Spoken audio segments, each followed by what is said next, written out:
Hey everybody, a little technical delay there to get us started. Internet not cooperating, but Ashay is doing everything she can to keep the uncontrollable in control. And here we are. It is Saturday.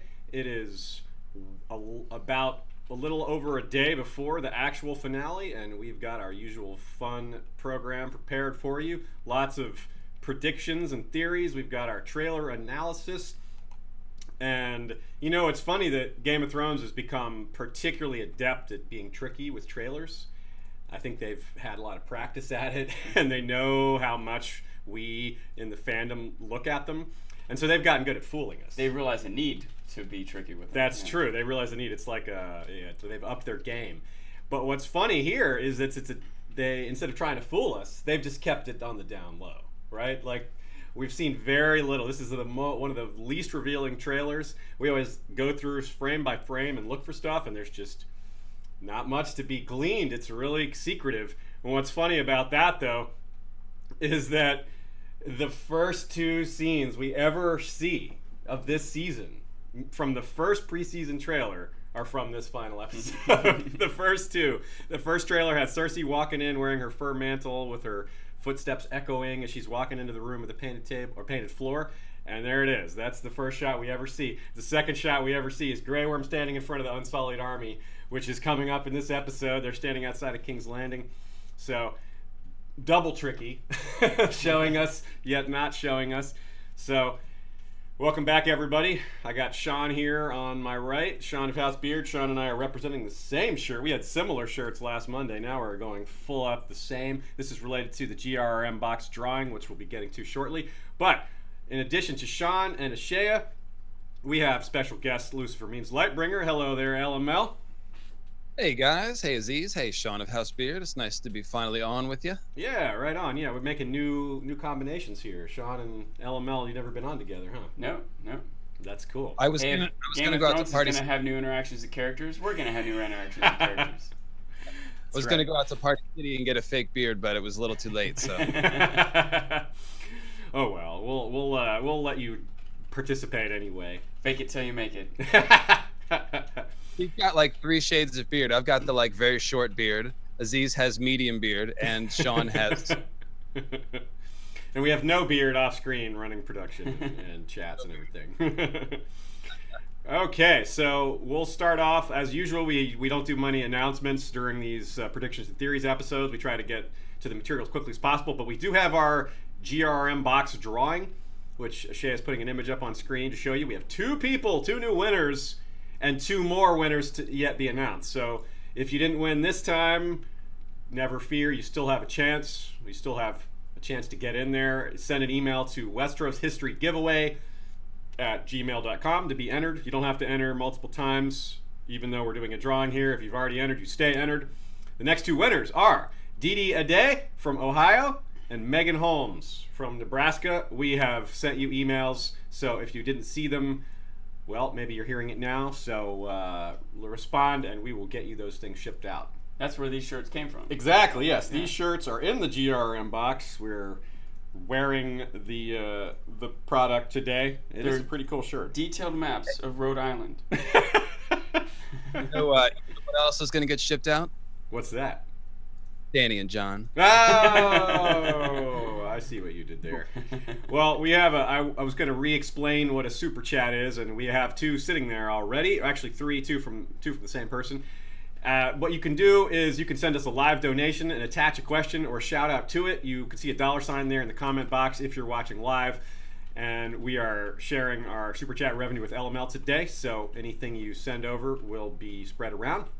First of all, from Aaron Habig, who says, thank you. Well, thank you, Aaron, and we appreciate that. And then a question from Katie Lemonclaw. What happened to Therosis' flaming sword after he died? Well, it isn't really a flaming sword so much as it is a sword that he's able to light on fire with his blood or something. It's a spell. The magic is within him, not the sword. The sword isn't particularly special. In the books, in fact, he used wildfire on his swords instead of, which destroyed them slowly and gradually. He'd always have to go buy a new one. Gendry has memories of Thoros coming in to argue with his master Tavo Mott about the price of new swords, and his master would always yell at Thoros for destroying perfectly good swords. And that sounds like a good sitcom, a little side show. Gendry and Tab Homat and Thoros coming in, different people coming in to demand swords and armor and helmets. It would be funny if Therosis is real particular about the sword. He wanted a certain engraving, and he just lights it on fire and ruins it every time. That's funny. Also, want to throw out this comment from Lady Ardras, who also coined the term daphrodisiac for the fermented crab. Well played. But she now wants to know, what's the next event in Gendry's triathlon? He's done the rowing and the running. So what? Is he going to cycle next or swimming? What has he got? What's the next event for Gendry? Dragon riding. Dragon riding. Swimming seems popular lately. Yeah. Jamie and John. I guess it's more like diving. Yes, diving. Well, Olympic we have diving. Before we dive into the material, we've got some more super chats. One from Corn Empire. Question is, Bran may not be the Night King, but I think he will be having some kind of mind hero, meaning the movie hero, battle with Night King, and will die along with the Night King ending the horrible battle. Possible at all in any of your minds? That's somewhat similar to what you've said, Sean, right? Yeah, I thought he was going to have a psychic battle already. It better come this episode, or my prediction's going to be wrong. You could still be right if it happens next season. I suppose. You'll just get the timing wrong. But yeah, maybe, I think what you said was maybe something that leaves his body alive, but his mind gone, Yeah. Well, preseason, I didn't consider details. I just thought at some point they would have a psychic battle. Which, maybe even that moment when Bran's having a vision with the Ravens and the Night King sees it, kind of breaks it up. That was so nominal, I didn't count it. I thought something more extended was going to happen, I could see something like that happen. But last episode, I started wondering, when we thought that Arya and Sansa seemed upset about something, what could they be upset about? Maybe Bran is stuck in some trance because his mind is with the Night King or something. Yeah, that didn't work. I guess that didn't work out. But maybe in the future. What's that, LML? I was just going to say, one of my favorite things that I've seen on the show is the idea of Night King being able to confront Bran inside the Weirwood net. This was kind of an aha moment for me because I've been doing a lot of study on the Weirwoods lately, and I've been sort of zeroing in on this idea that there is some sort of fight inside the Weirwood. And so then when I saw on the show Night King being able to appear inside Bran's Weirwood vision, I was like, oh, hot dog. That's it. And in fact, my theory is that in the book, we won't get a physical Night King like we have in the show, but I do think that Night King, in some sense, is still alive inside the Weirwood net. And it is from there that he's able to raise the dead or send out White Walkers or whatever. Oh, that's cool. His spirit lives on. It feels like he's a lot more powerful than Bran right now, but maybe next season that'll start to even out more. Although if Night King has this dragon, that might make him more powerful, even in his magic, which is a concept we'll get to a little bit later. But stay tuned for that. We got a couple more super chats. Craig Lewis says, where are the armies as Jaime and Bronn look on? It is a wide open field, whereas King's Landing is surrounded by water and hills, mountains. Well, that would be out in front of some of the gates. There's 7 different entrances to King's Landing, 7 different gates, and some of them run along the river where Stannis attacked, which is the Blackwater Rush. But there's plenty of open terrain out in the front side there. And as you can see from another shot, you've got Euron kind of gathered outside on the seaward side. And yeah, King's Landing is really large. It is the largest city in Westeros, and I think the book estimates the population's at around 500,000. So it's a pretty substantial size. So there's a lot of room. It's a walled city, so there's a lot of room around it for armies to gather. It's not entirely clear, but I believe they're around the west gate, or maybe the northwest gate, but there's no way to know for sure as far as I know. Also from Azor A Hype. Donation train hype can't stop, won't stop. Thanks, Kyle. That's Kyle from the Azor A Hype channel, and we will be seeing you next week, Kyle, for DragonCon. And if any of you guys out there are coming to DragonCon, let us know. We don't have a booth or a panel or anything. We're just going as fans. We're here in Atlanta, so DragonCon's been a regular thing for us for a long time. For me, it's been more than 2 decades of going to DragonCon. Well, around 2 decades, anyway. Something like that. But so if you're going to be there, definitely let us know, and maybe we'll try to meet up. Kyle and I might try to do a recording Thursday while he's here, by the way. Oh, excellent. We'll Very have good. a more official announcement out for that. Excellent. And also get excited about it. Yeah. Oh, no, wait, get pumped up about it. No. Get hype. Get hype about it. Hype, that's the word. There's not a better named person in all the fandom than Azor Hype. He is on 10. And I'd also like to say, thanks. He gave me a nice shout out on his last pod. Him and Secrets of the Citadel, who's Awesome. also in the chat and who also just hit us up with a super chat. So thanks for joining us, guys. And she says, just fight the power. Yeah. So thanks to Secrets of the Citadel. A shout out to her as well. Appreciate that. Thanks for being here. We are as you can see, most of the community, we're all friendly. You know, we don't compete with each other for views and all that nonsense. We're just all in this together, having fun, analyzing things in different ways, and coming to different conclusions, sometimes the same. And we're all just having a good time. It's great. I love that. Also, super chat from Sam the narrator. I don't see a question attached to Shay. We'll keep an eye out for that, but we appreciate that too, Sam the narrator. Good name. All right. So as always, we have our trailer inventory. And I already pointed out that we saw the first 2 shots of this episode were in the first trailer ever for this season. We also have that infamous Sandor drawing his sword in what is very clearly the dragon pit now. It was widely theorized. Now it's just confirmed. I mean, right? And then we also have Sansa's "The Pack Survives" speech, which is coming this episode, which hopefully hints at some sort of Arya-Sansa reconciliation. I don't think anyone's like excited about Arya and Sansa going against each other. I haven't seen a single person that's like, I'm glad Arya and Sansa are going. No one seems. Either people are just like, okay, I'm waiting for this to end, or they just downright don't like it, or they're just don't have anything much to say at all about it. Or they theorize that it's a plot against Littlefinger, right? Or something Which like is that, yeah. Partly an extension of not liking it. Yeah, because for sure. were, for me, like we were coming up with theories about Arya being stabbed because we didn't like it, Yeah, but really it was just Arya got stabbed. So I still think our theories were better than how it actually played out. I agree. And then John's our families fought together stuff. I think some of that is in this episode, unless that was with Danny. I meant to look that up ahead of time. I see in my notes here that I did not. But also we have Shaz pulling up here, Theon stumbling into the surf. This is one we've been pointing to forever as something that we wonder when it's going to happen. Well, it's definitely happening in this episode. It's part of the trailer, but it's really hard to see what's happening.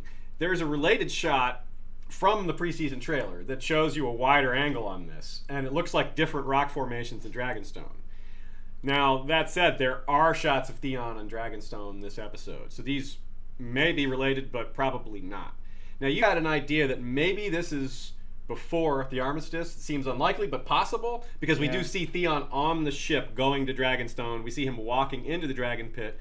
Now, this could happen before that, but if not, this is the only shot we have that comes after the armistice, with the possible exception of some of the Sansa scenes, which, those don't have any, we don't know where to place those in the timeline, but they don't seem directly related to King's Landing, with the possible caveat that maybe Sansa's responding to news from the South.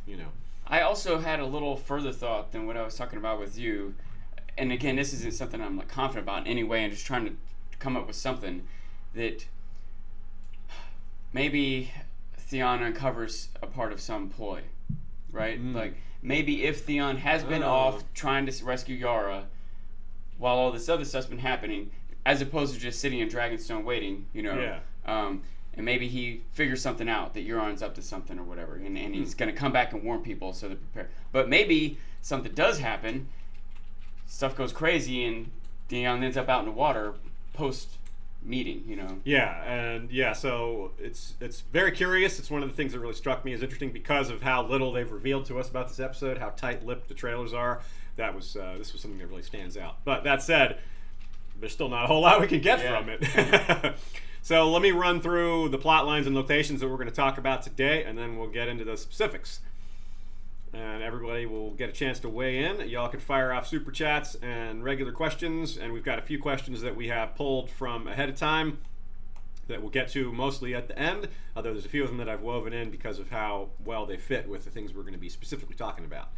We have Winterfell, which involves Arya, Sansa, and Littlefinger, and Jon, and of course the news of Jon's declaration that he's bent the knee, and the news that he went beyond the wall, which is possibly very relevant. Now, one interesting thing about this is that we don't have any trailer shots of Arya. We got Sansa, several shots of her. We got several shots of Littlefinger, and we even got several shots of Bran, but no Arya. Now, that's not necessarily telling, but it's interesting. We also, of course, have the Wall and the Army of the Dead, and this ice dragon. Nothing in the trailer about them. But if you guys are at all like me, and I imagine you are, you don't expect that the ice dragon's eye opening is the last we see of the White Walkers this season. But it is possible. I'm still holding out that the wall's coming down this season.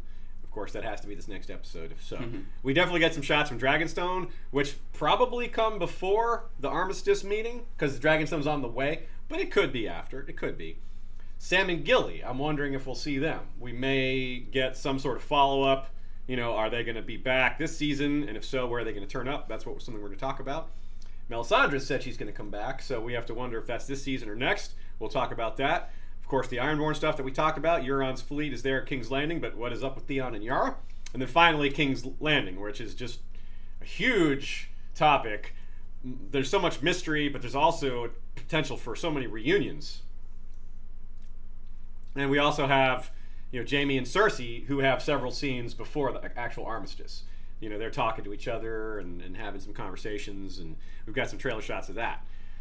Okay, so that's a lot, right? This is an 80-minute episode, that's an hour and 20, which is, it's a full 10 minutes longer than last week's, which was I think the longest episode ever prior to this one. So that is pretty awesome. And we're going out with a bang. So let's start at Winterfell. As I said, no Arya shots, but that doesn't necessarily mean anything. It's just kind of interesting. We figured that the first big thing is going to be news from Jon. The news that he's knelt has got to reverberate. And, so let's start with this Littlefinger shot here that Ashay is going to pull up. And it looks like he's got his kind of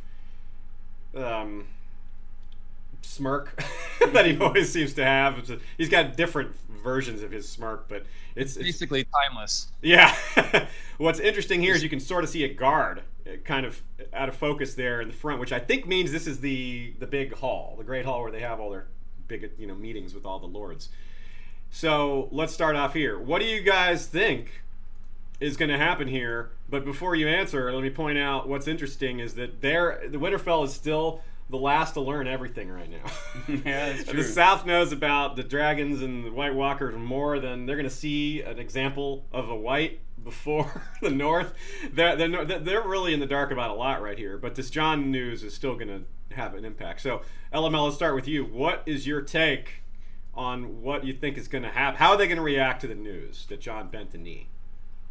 Well, I've thought about this a little bit, and of course, the two of us really like the deep history, the backstory, and you have to think of course, the king who knelt, yes. Torrhen Stark, and he made a real simple calculation. He saw Aegon's dragons, he saw them fight, he heard about what happened to the people who opposed him, and he also heard that Aegon was very even-handed with those that bent the knee to him.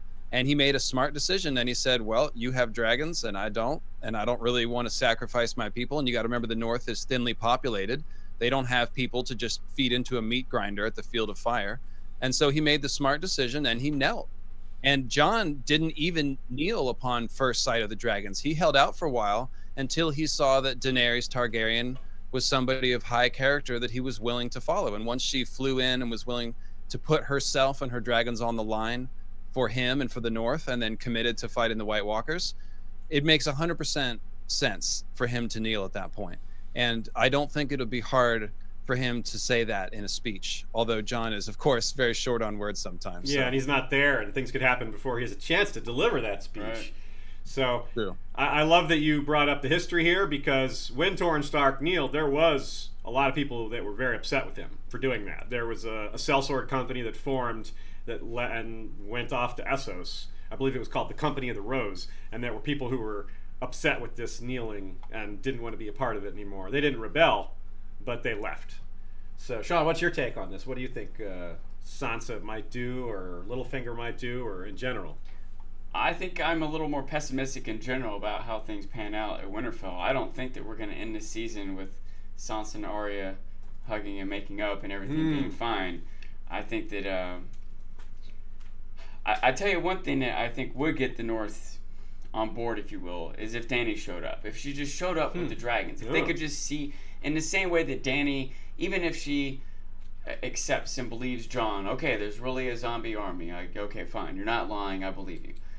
That still doesn't mean abandon all my plans, go help you with all my forces. It's just there's a difference between believing something and realizing the true significance of it. Yeah. And I think that if the North saw the dragon, they would okay, fine, bend the knee. We got it. We see. It certainly had that kind of effect on Jaime.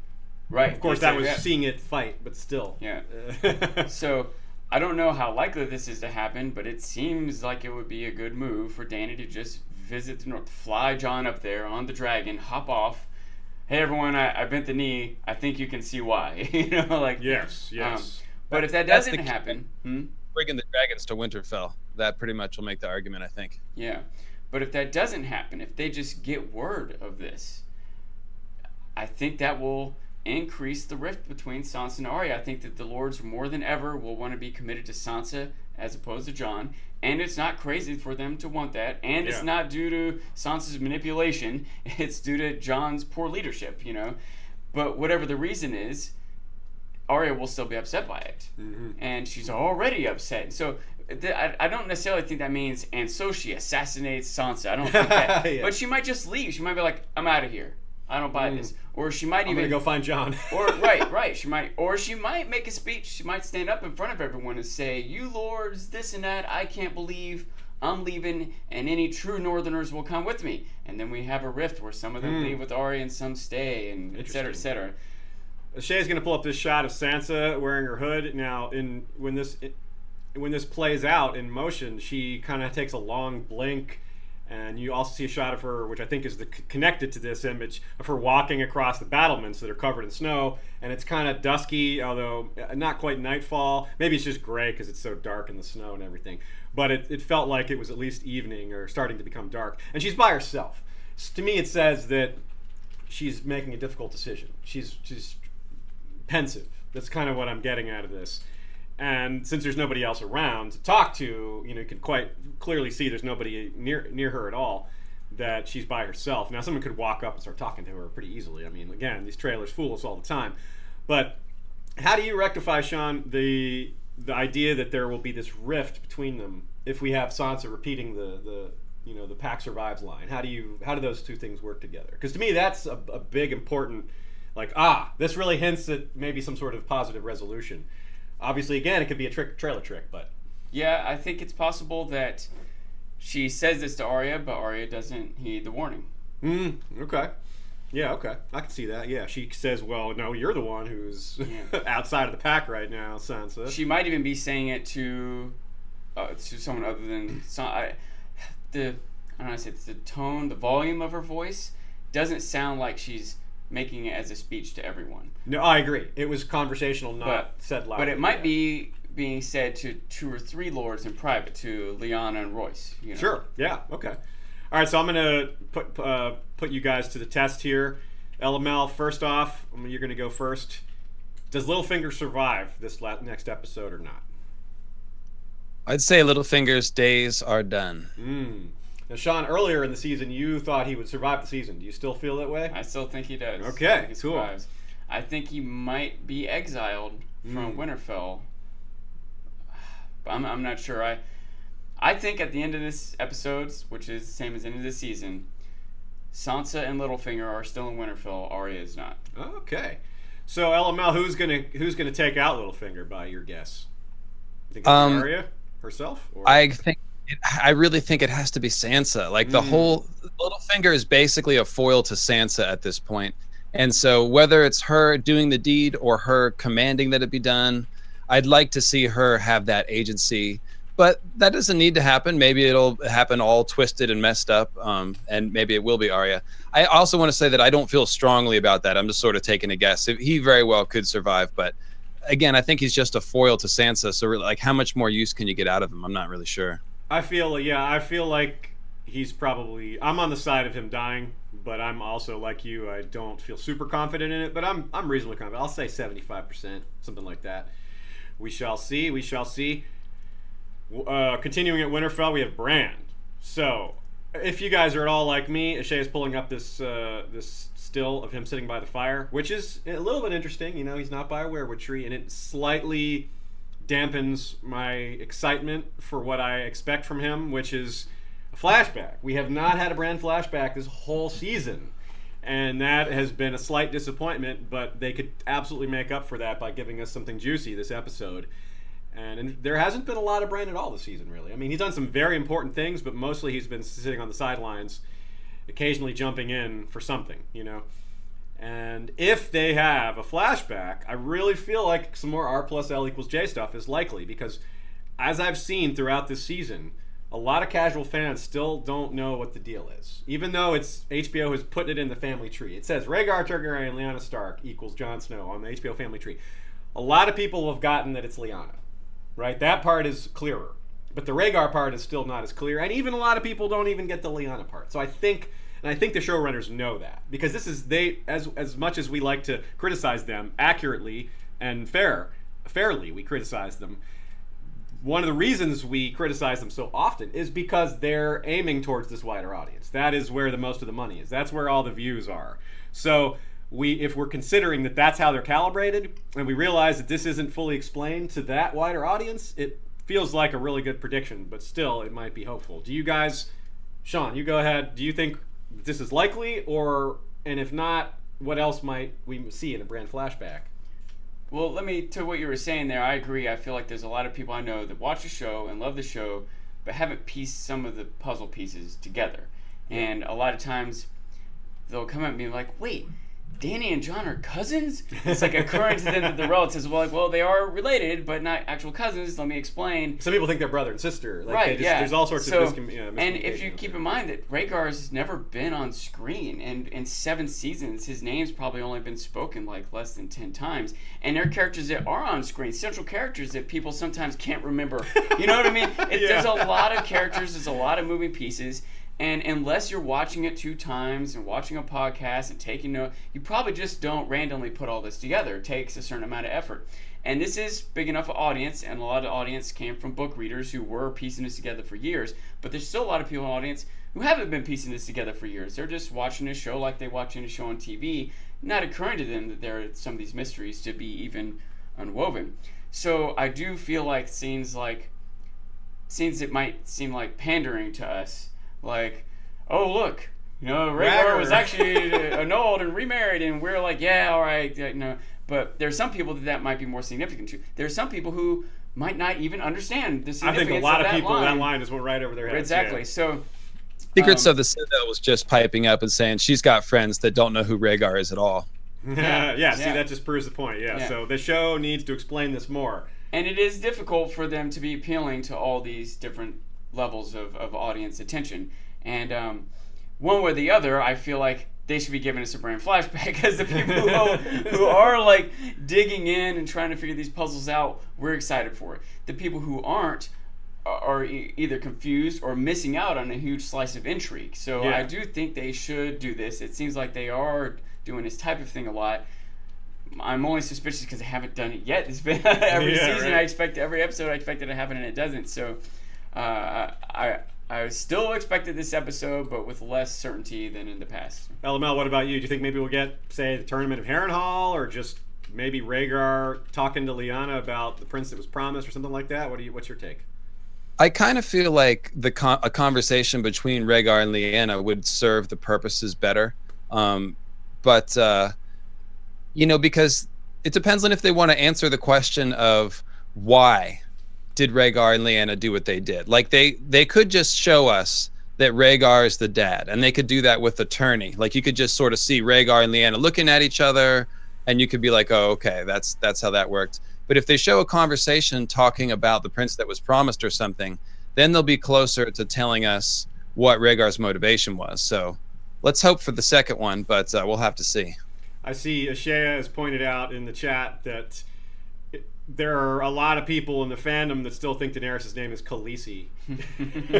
So if that's just... Or just the blonde one. Or just the blonde one, yeah. Which is like, if they don't even know her name, then they definitely don't know who Jon Snow's parents are. That seems pretty straightforward. I think we can go out on a limb there, right? So they've got to have a scene going, why don't you and I elope? And start a war. That would be great. Okay. And my guess is How about you, Lyanna, elope with me, Rhaegar, Targaryen? You know, like they say their names Son all of the way Aerys. out. Yes, I am the son of the Mad King. You are the son of the daughter of Rickard Stark, Ned Stark's brother. Let's elope together, you and me. Fuck Robert. As much as it is humorous to us that people maybe don't fully get, even remember characters' names, whatever, right?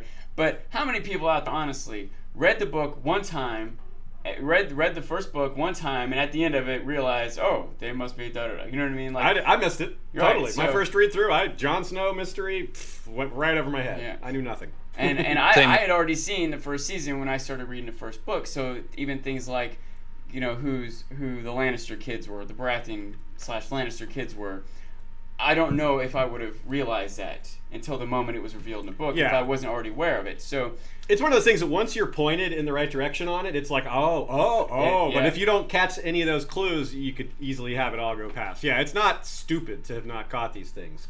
It's just, you know, there are a lot of people that don't know them. You know, it's not some sort of lack of intelligence. It's just, you know, you just missed a clue or two and you never got on that track. Once you get on the track, you can't get off. There are a lot of things to catch, and there are a lot of pieces on the board. So, super chat from Craig Lewis. I think we get another reunion in Winterfell. I believe they sent Gendry there to start forging. Littlefinger not going to have a good day. There was no army when Sansa was looking out. Vale gone?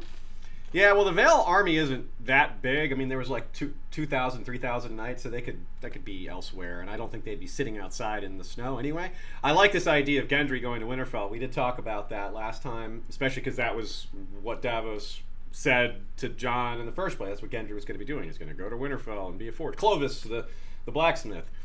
So I hope that happens. That might explain part of what Arya's plan is. If Gendry shows up there, they have a reunion. She's like, screw this place. Yeah. I'm out of here. And, let's go, Gendry.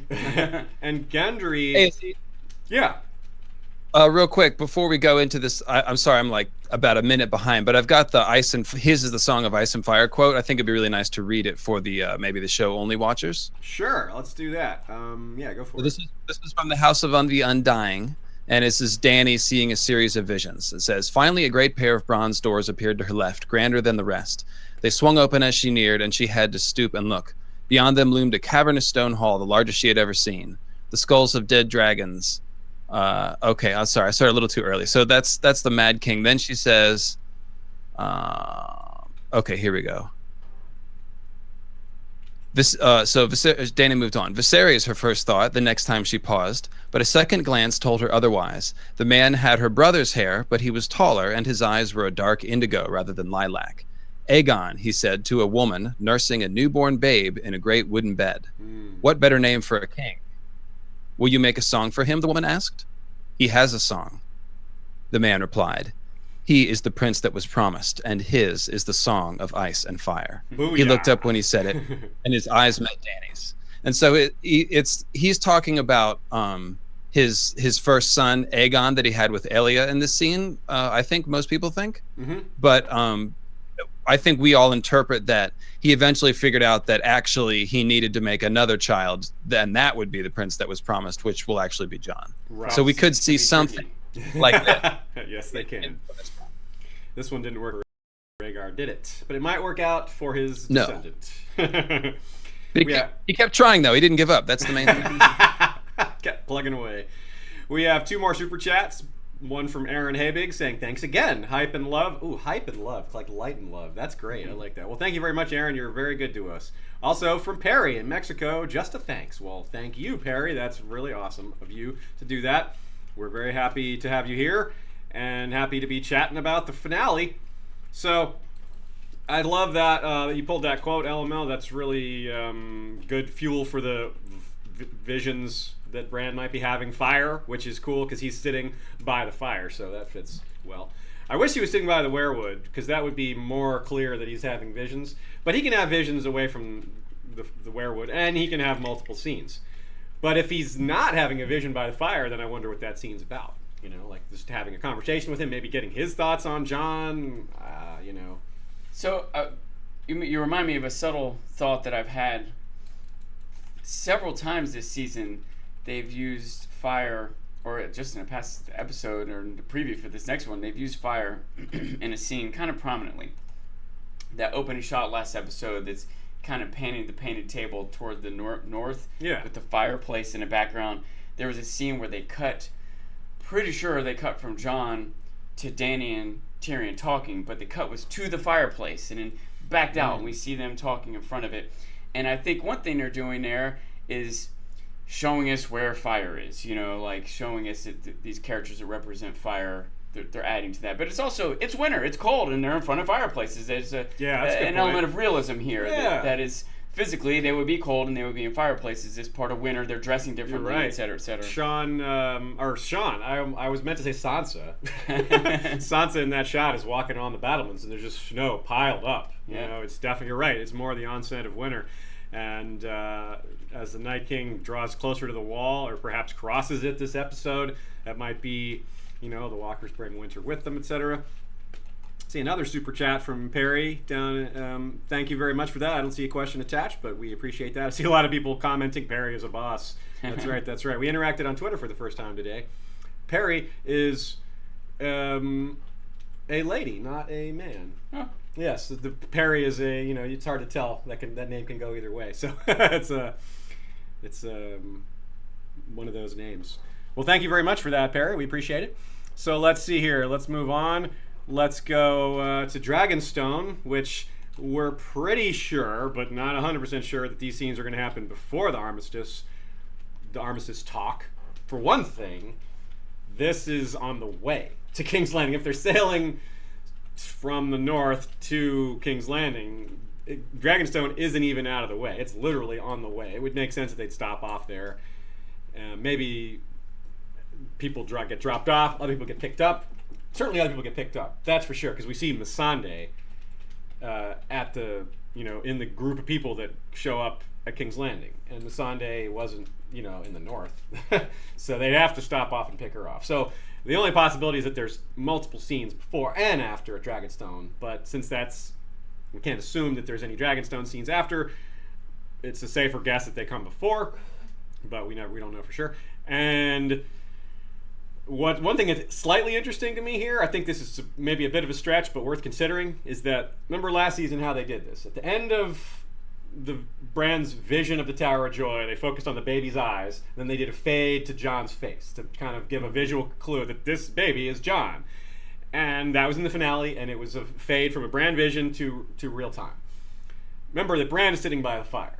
Now we have a still that Ashay is going to pull up of Jon by the fire. Not the same fire. This is a Dragonstone. It's the same fire that Tyrion and Dany were having their chats in front of. So Jon is here in this chat room, this solar, or this whatever they want to call it. And I like the idea that they call it a chat room. Chat rooms before chat rooms.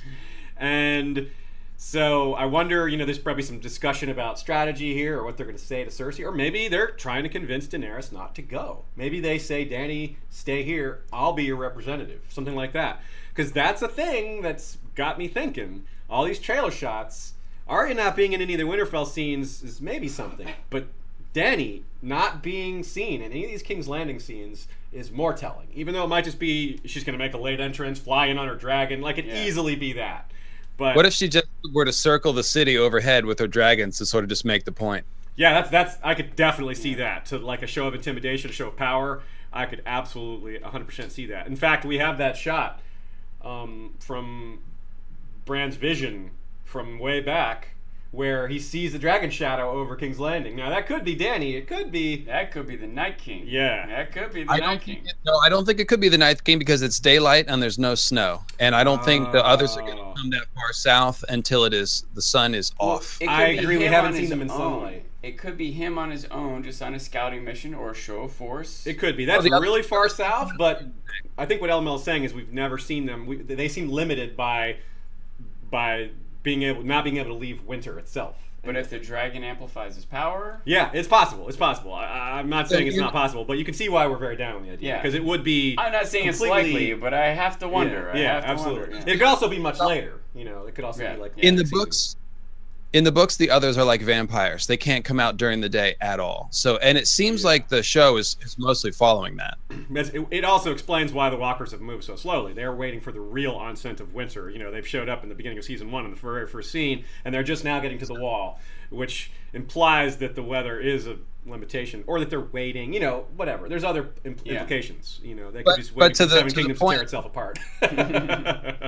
But to the earlier point, like, all Dany really needs to do is fly those dragons overhead to make the point. And she already knows about the scorpions now because they shot Drogon with one. So she knows they're fully planning on the fact that Cersei could hide scorpions around King's Landing. That is true. Speaking of snow, the snow in Winterfell, super chat popping in to say, hey, working this beautiful Saturday in Northwest New Jersey, pulled over to send this. Thank you for a great season's worth of conversations. Hyped for tomorrow, and that Gendry lives on. That's right. Snow in Winterfell was adamant with me that Gendry would survive in the north, and he was right. So I'm glad he was right, because we're happy that Gendry wasn't just a, return for one episode and then die kind of character. So we'll have to see where he turns up, because again, he does not appear to be in King's Landing. Winterfell's a great possibility. He could just be chilling at Eastwatch, though. Someone's got to lead Storm's. There's still that too. So. That's true. That's true. So. We have a couple other characters that we're wondering about as we go to as far as Dragonstone, and whether these characters interact with anybody when they're at Dragonstone. Because this whole group of characters is coming down. Davos, Melisandre, Tyrion, Dany, Jon, Sandor. We already talked about Gendry, who appears to not be in the group. But that's a lot of different interactions. Sandor, well, him at Dragonstone, I'm not sure there's much for him to do there. Maybe he'll talk to, I don't know, Theon or Tyrion or somebody, just have a chat with Tyrion. Sandor and Tyrion could be interesting. Could sit down and have a nice cup of tea. And are there any conversational pairings at Dragonstone that you think might be interesting there, LML? Anything that you're looking forward to in particular that you had ideas about? It's almost like looking at an entire feast and wondering where to eat first. Yes, it's just a matter of what actual food will they serve us. I'm very interested to see what the dynamic is on Dragonstone before they go to King's Landing. I assume that that's how it's going to go. They'll meet at Dragonstone first, and I just want to see I have to admit, I just want to see more Dany and Jon. They left off last time. I want to see them together more and see what they do and see what happens, because they logically should team up, and they're falling for each other. So the only thing holding them back is the incest, and they don't know about that yet. So incest is best. So you had something else to say, Sean?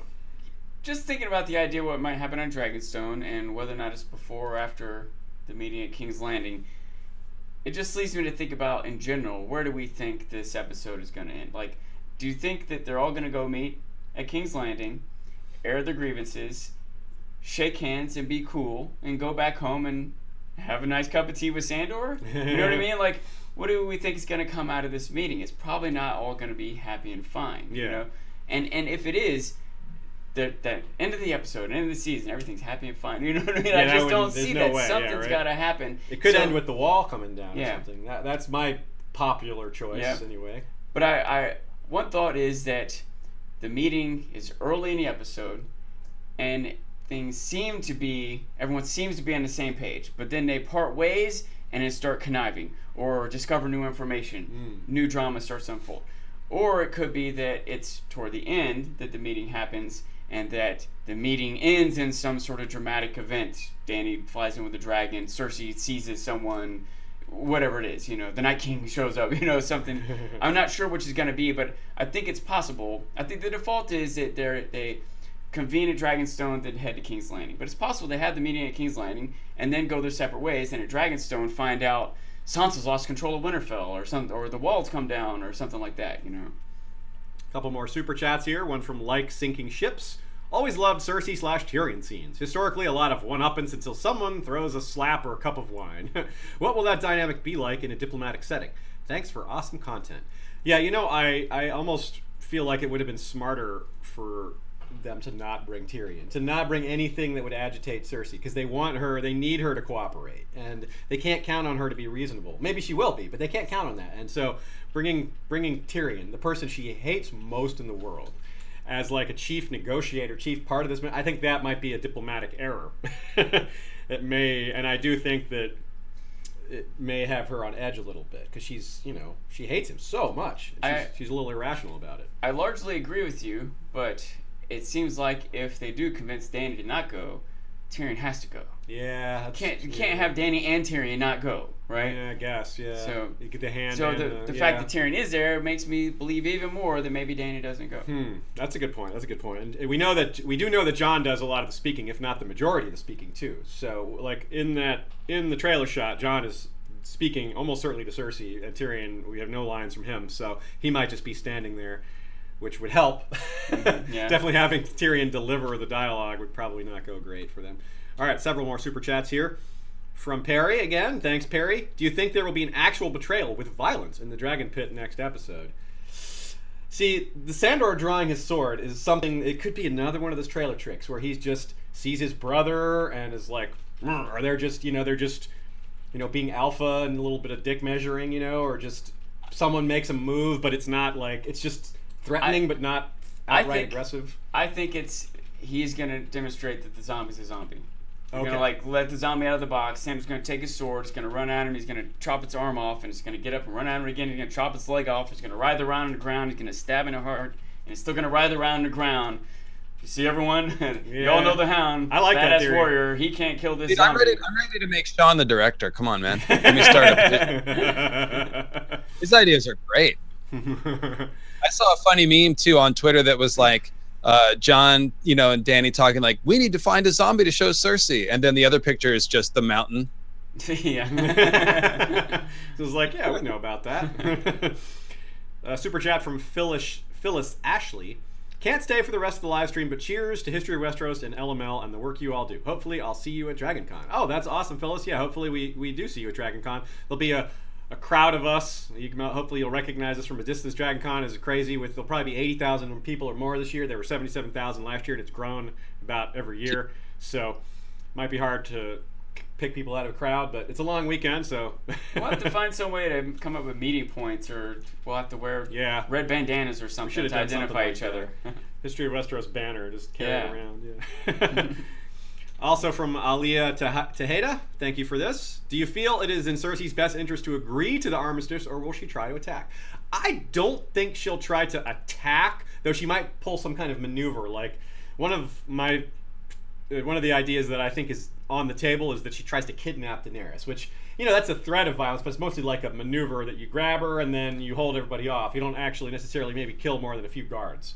And then no one can do anything because Dany's like got a knife to her throat or something like that. But again, would they ever?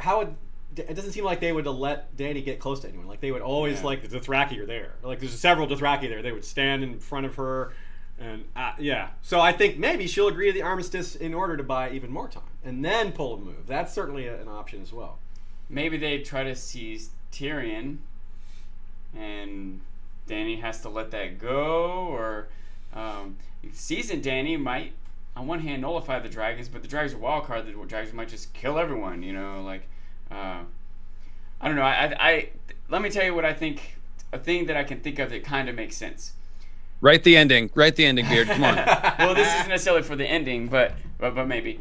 But part of this also includes a logistical problem that I haven't quite come to terms with yet in the first place. Is how did she get the Dothraki across in the first place? And the best I've got is that she said she had a lot of ships left. Right, she had some ships left, and even if they had to ferry back and forth a few times, right. But now that the Dothraki are across, and the Unsullied, all there around King's Landing, Euron's fleet is out in the harbor. Yeah. What if they turn and take Dragonstone, and whatever fleet Dany had is trapped or defeated, and now all her forces are trapped there outside King's Landing? Now, well, the problem with that is the dragons. Like the reason that night battle worked was because the dragons couldn't help. But in daylight, you can't assault the stronghold at night. That's just not like militaristically feasible. So the dragons are still a huge counterstrike against the fleet doing anything. They just do not have the ability to fight back against that, as far as we know. Maybe all the ships have been outfitted with scorpions, but still, that's still tricky. Yeah. I don't know, but I agree. That's a possibility. Like I certainly agree with the concept of, all the armies have come.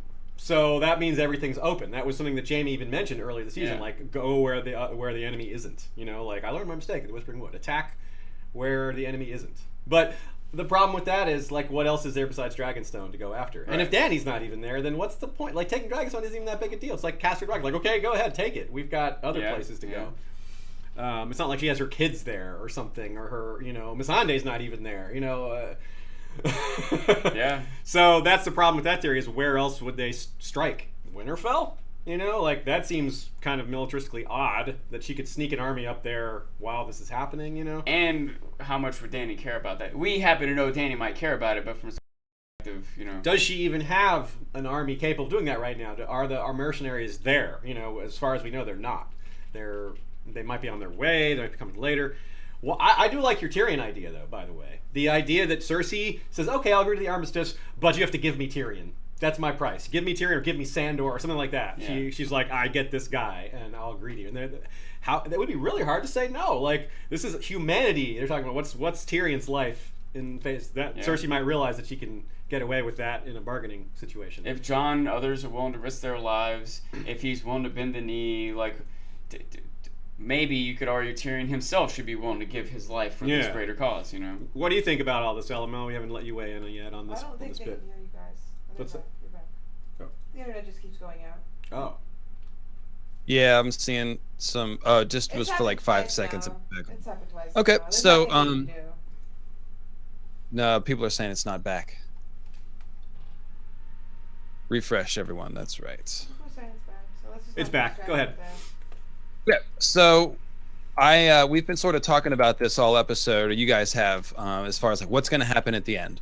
As soon as I saw the preview, it seems to me like they're hiding something. We only see Yeah. shots of the Dragon Pit scene, the Dragonstone scene, and one quick one at Winterfell, and I guess the boats. And it just seems like there's something not there. Like it's an 80-minute episode. So I don't know.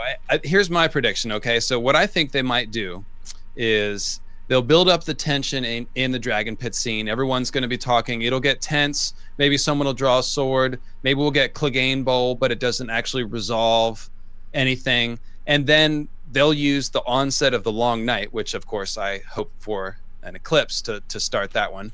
We'll see something dramatic like that happen. Like right when all the narrative tension is built in the scene, all of a sudden they'll look up at the sky and the sun will go dark. Oh, that would be so cool. What if that's the reason the season was delayed, is so they could time the episode with an eclipse with the eclipse that they knew was going to be happening? That would be cool. That'd be Seems really like cool. it should have been last week, though. Yeah, it's true. It would have been even better if it fell on that day instead of the Yeah. next day, but it's still it's as close as they can get. Because they did do that for Father's Day and Mother's Day. Yeah. Sort of, anyway. More But than sort of. the whole point is to steer everything into this situation that seems to have no solution, and then use an external force to sort of break it wide open. Yeah. And everybody could start panicking and chaos. I mean, who knows what'll happen if the sun just goes dark in the middle of, John's speech or something. Man, I would not see that coming. Well, now I will. But that's so awesome. Yeah, there's so many possibilities. I love being in the dark about this episode. Ooh, pun. Being in the dark about this episode, because this is a season that's been just racked with leaks and spoilers, and especially the last episode was leaked like crazy. This stream, our last Saturday stream, a huge spoiler was dropped by an Uber troll, and a lot of us got spoiled, including me, and that was no fun at all. So I'm glad that that's almost impossible this time. I mean, there are some script leaks out there, but those are a lot harder to trust, and a lot fewer people have seen them, and we don't have visual evidence. It's a lot harder to get to spread that around. So I really like. I accidentally How? read 4 pages of the script. You mean you actually wrote? Someone 4 tweeted it at me. Okay, so also a super chat from Alba Waterhouse. First time joining you live. Greetings from Germany. Awesome. Thanks for being so great. Also you, LML. I love your podcast. Heart. Great. Well, thank you very much, Alba. That is awesome. We are glad you're joining us from Germany. That is, Shea points out that it's true that the internet is worse for us at this time, which is kind of odd. The middle of the day on Saturday, and these Saturday streams are a little more fraught with problems because of that reason, but they still run smoothly enough. And the advantage is that the Europeans can come, because on our evening streams during the week, it's really late at night for Europeans, and there's not much we can do about that. Sean, has his regular work schedule. Radio Westeros, same thing. So We do it when we can, but we're glad to have these Saturday streams because it opens things up for a lot more people. And we want to have as many people involved as possible. We want to have 1,000 people. Yes, 1,000 people gets us Sean dancing, and 6,000 people gets the 24-hour stream. 24-hour stream is so insane. We are not particularly close to either of those, by the way, but it's fun to talk about. Super chat. I just want to give go ahead. a little compliment to the chat in general. Lots of really good comments. Everyone's super friendly. I don't even have to block anybody. The one person I blocked, it was an accident, and we unblocked him, and everybody's just super friendly. And I just want to say thanks, guys. Yeah, we do. We have cultivated a great group here, and not entirely troll-free, but mostly troll-free, and that's great. Because I think this trolling problems happen more elsewhere, and I guess that says good things about you guys. Okay, so super chat from Elizabeth Chris. Thanks for all the streams, and love to Ashea for keeping everything going every time. Yes, you guys don't even know how many different things she has to do over here. All this behind-the-scenes stuff is, it can be pretty stressful. When the internet isn't working, what do you do? You know? Well, she just has to be like, so it can be pretty nerve-wracking. Zoom, enhance. Zoom, enhance. So, yes, we're very appreciative to have a great team that makes all this happen. Okay, let us move on. So let's have a little brief segue before we get back to the King's Landing armistice. Let's talk about some of these side plots. Sam and Gilly. All right, so we already talked about the possibility that we just won't see them again this season. They'll turn up later. What do you guys think? Prediction. Sean, you first. Will we see Sam and Gilly? If yes, where? Where will they turn up? Well, I had already been predicting that they would head home first, to Sam's home first, since it's nearby. It's pretty much on the way to anywhere else they go. Yeah. And, excuse me. From there, I was thinking that he would probably go to Winterfell, but that it also wouldn't be that terribly out of the way to go to Dragonstone first, and that he has a motivation to go there, especially if he hears that Jon is there. Yes. I'm a little less sure about that, though, because that's a lot of traveling and interaction to have all of just in one episode. It is an hour, 20 minutes or whatever, but I still feel like they should give us at least a scene, just a reminder, but they may not. I can imagine.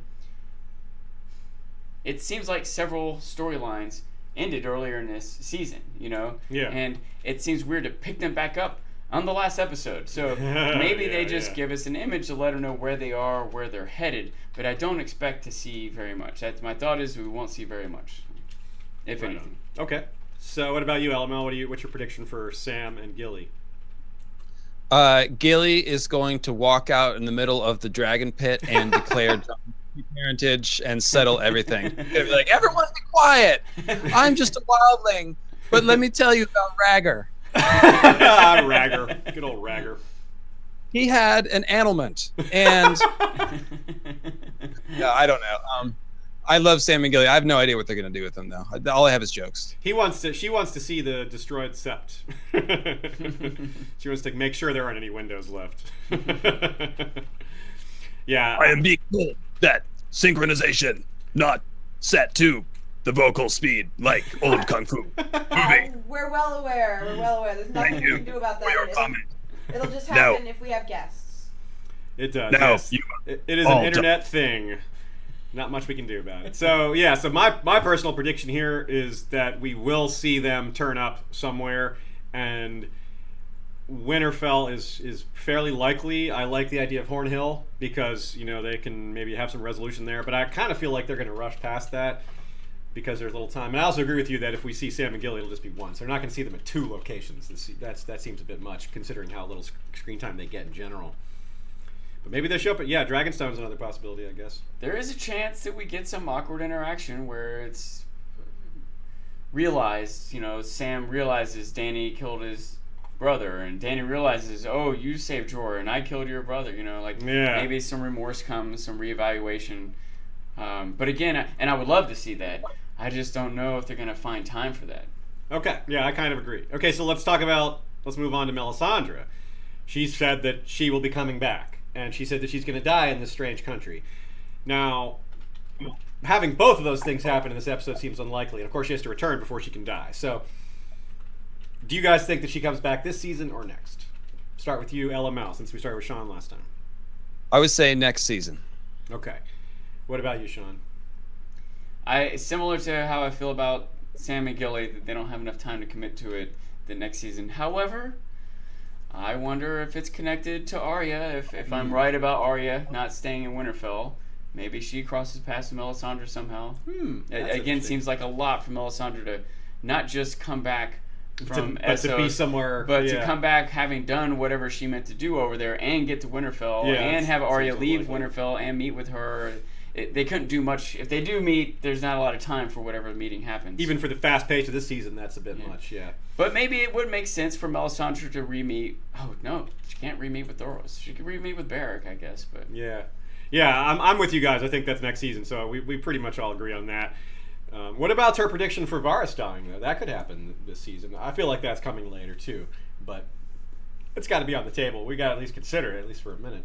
You guys, what LML, you think maybe Varys dies this episode, or you think that's also in the future?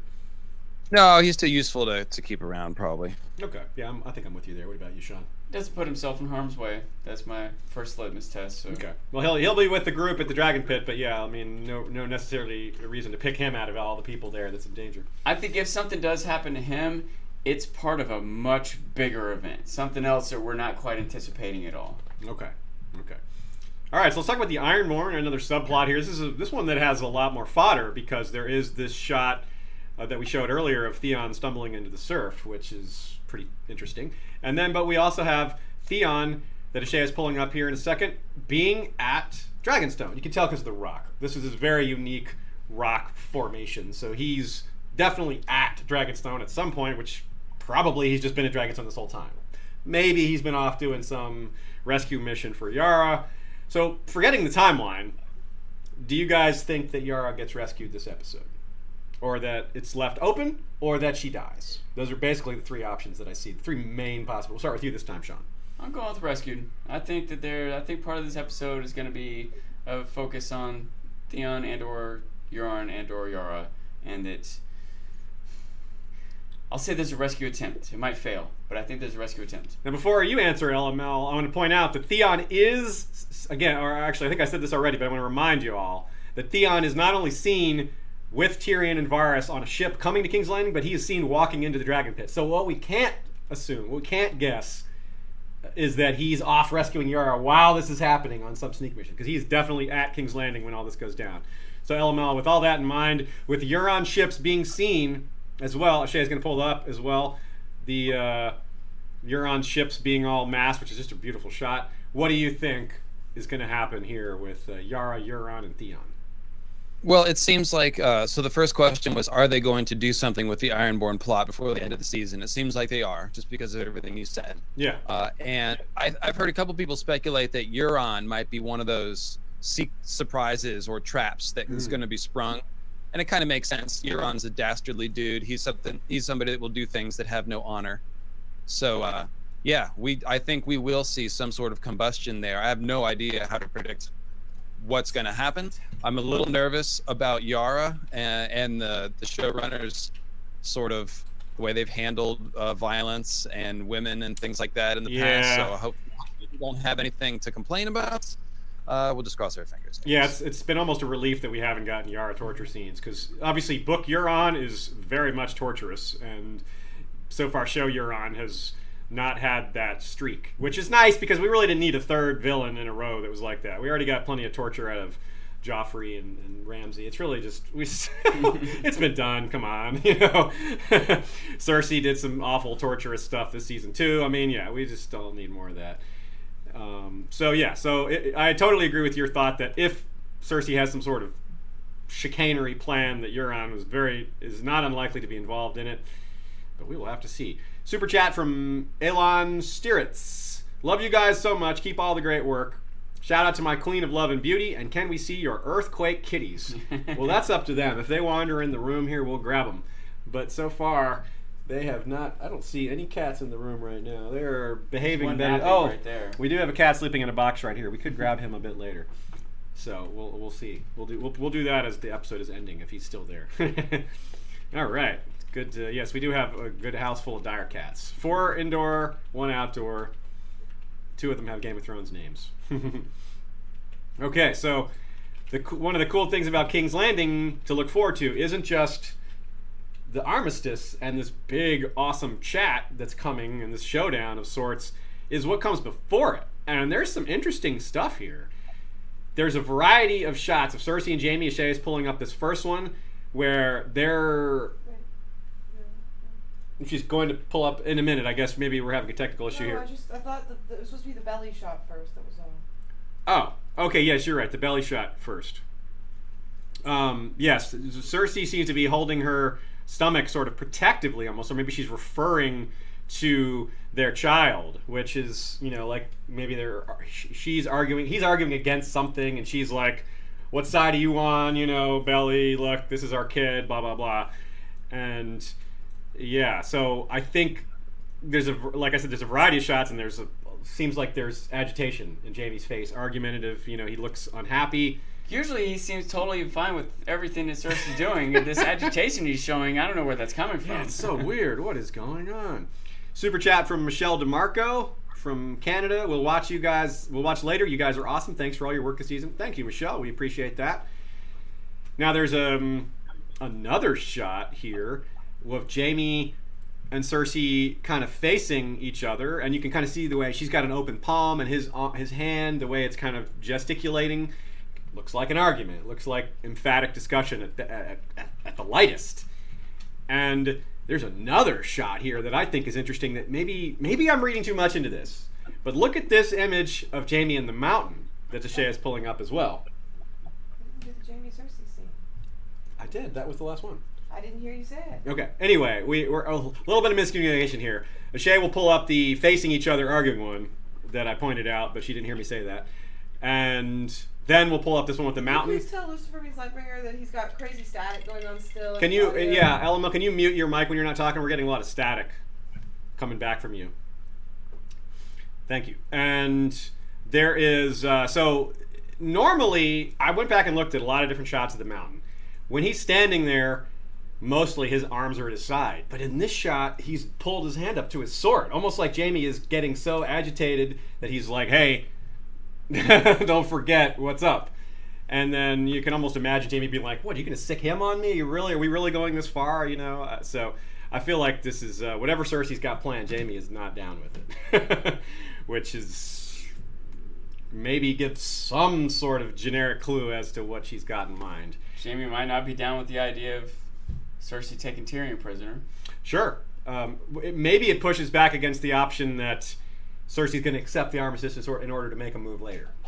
That might be less likely because of, Jaime wouldn't. I don't think Jaime would argue against accept the armistice. Yeah, right. I agree. He might argue against the move later, but that would be later. So I don't know if he would upset about that in the short term. And of course, we didn't pull this shot, but there's the other shot of Jaime and Bronn looking out over the tower, surveying all these armies that are out there. They watch the Grey Worm and the Unsullied lining up, and they see the Dothraki coming, and neither of them look happy. They don't look like they're getting ready to pull some trick. So either they're not in on it, or they're just like, oh boy, this is a huge risk. Oh boy, this is dangerous. I don't know. So you gotta imagine it's not. This is a new experience for Jaime to be on the losing side.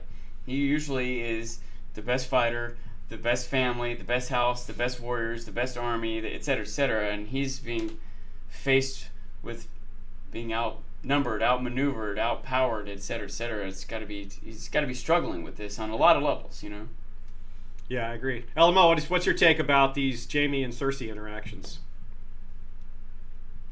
And don't forget to unmute yourself. I was just trying to.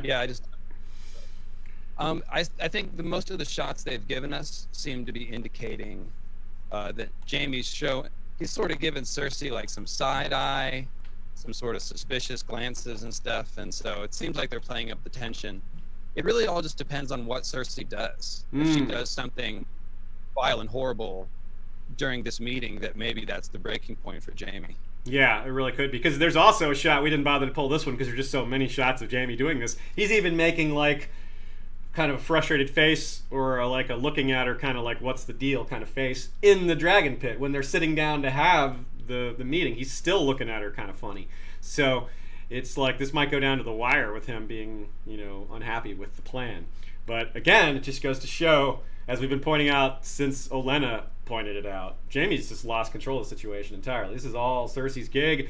They've never been more unequal than they are now. Like, Cersei's never been more in charge than she has been, you know? And it's a pretty big deal. Yeah, at the same time, I'm pointing out Jaime probably feels less powerful than ever before. Cersei feels more powerful than ever before. Yeah, I agree. And again, going back to my thought of, like, how do we think this is going to go? Do we think they're going to have this meeting, and at the end of the meeting, everyone's happy and in agreement and everything's fine? End of the episode. Probably not, right? So if we could get the, team Jonaris, if you will, leaves after the meeting, goes back to Dragonstone, contemplates what the next move is, and at the same time we see Jaime and Cersei contemplate their next move, and maybe he keeps his cool, even if his body language shows frustration, but he keeps his mouth shut. But then after the fact, Cersei, I can't believe you shouldn't have. Now what? I don't know. You know.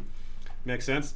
We have another super chat from Perry saying, "Why is Cersei wearing fur? Is that Shaggy Dog?" You know, that is interesting because it is like a wolf pelt. It might be intended as an insult, but I don't think it's actual Shaggy Dog. I don't know how she would have gotten a hold of that, because Ramsay and the North, they weren't allies with Cersei. You know, they had broken free. They had betrayed the Lannisters to seize the North for themselves. So I kind of doubt they would ship the pelt south. It also looks too small.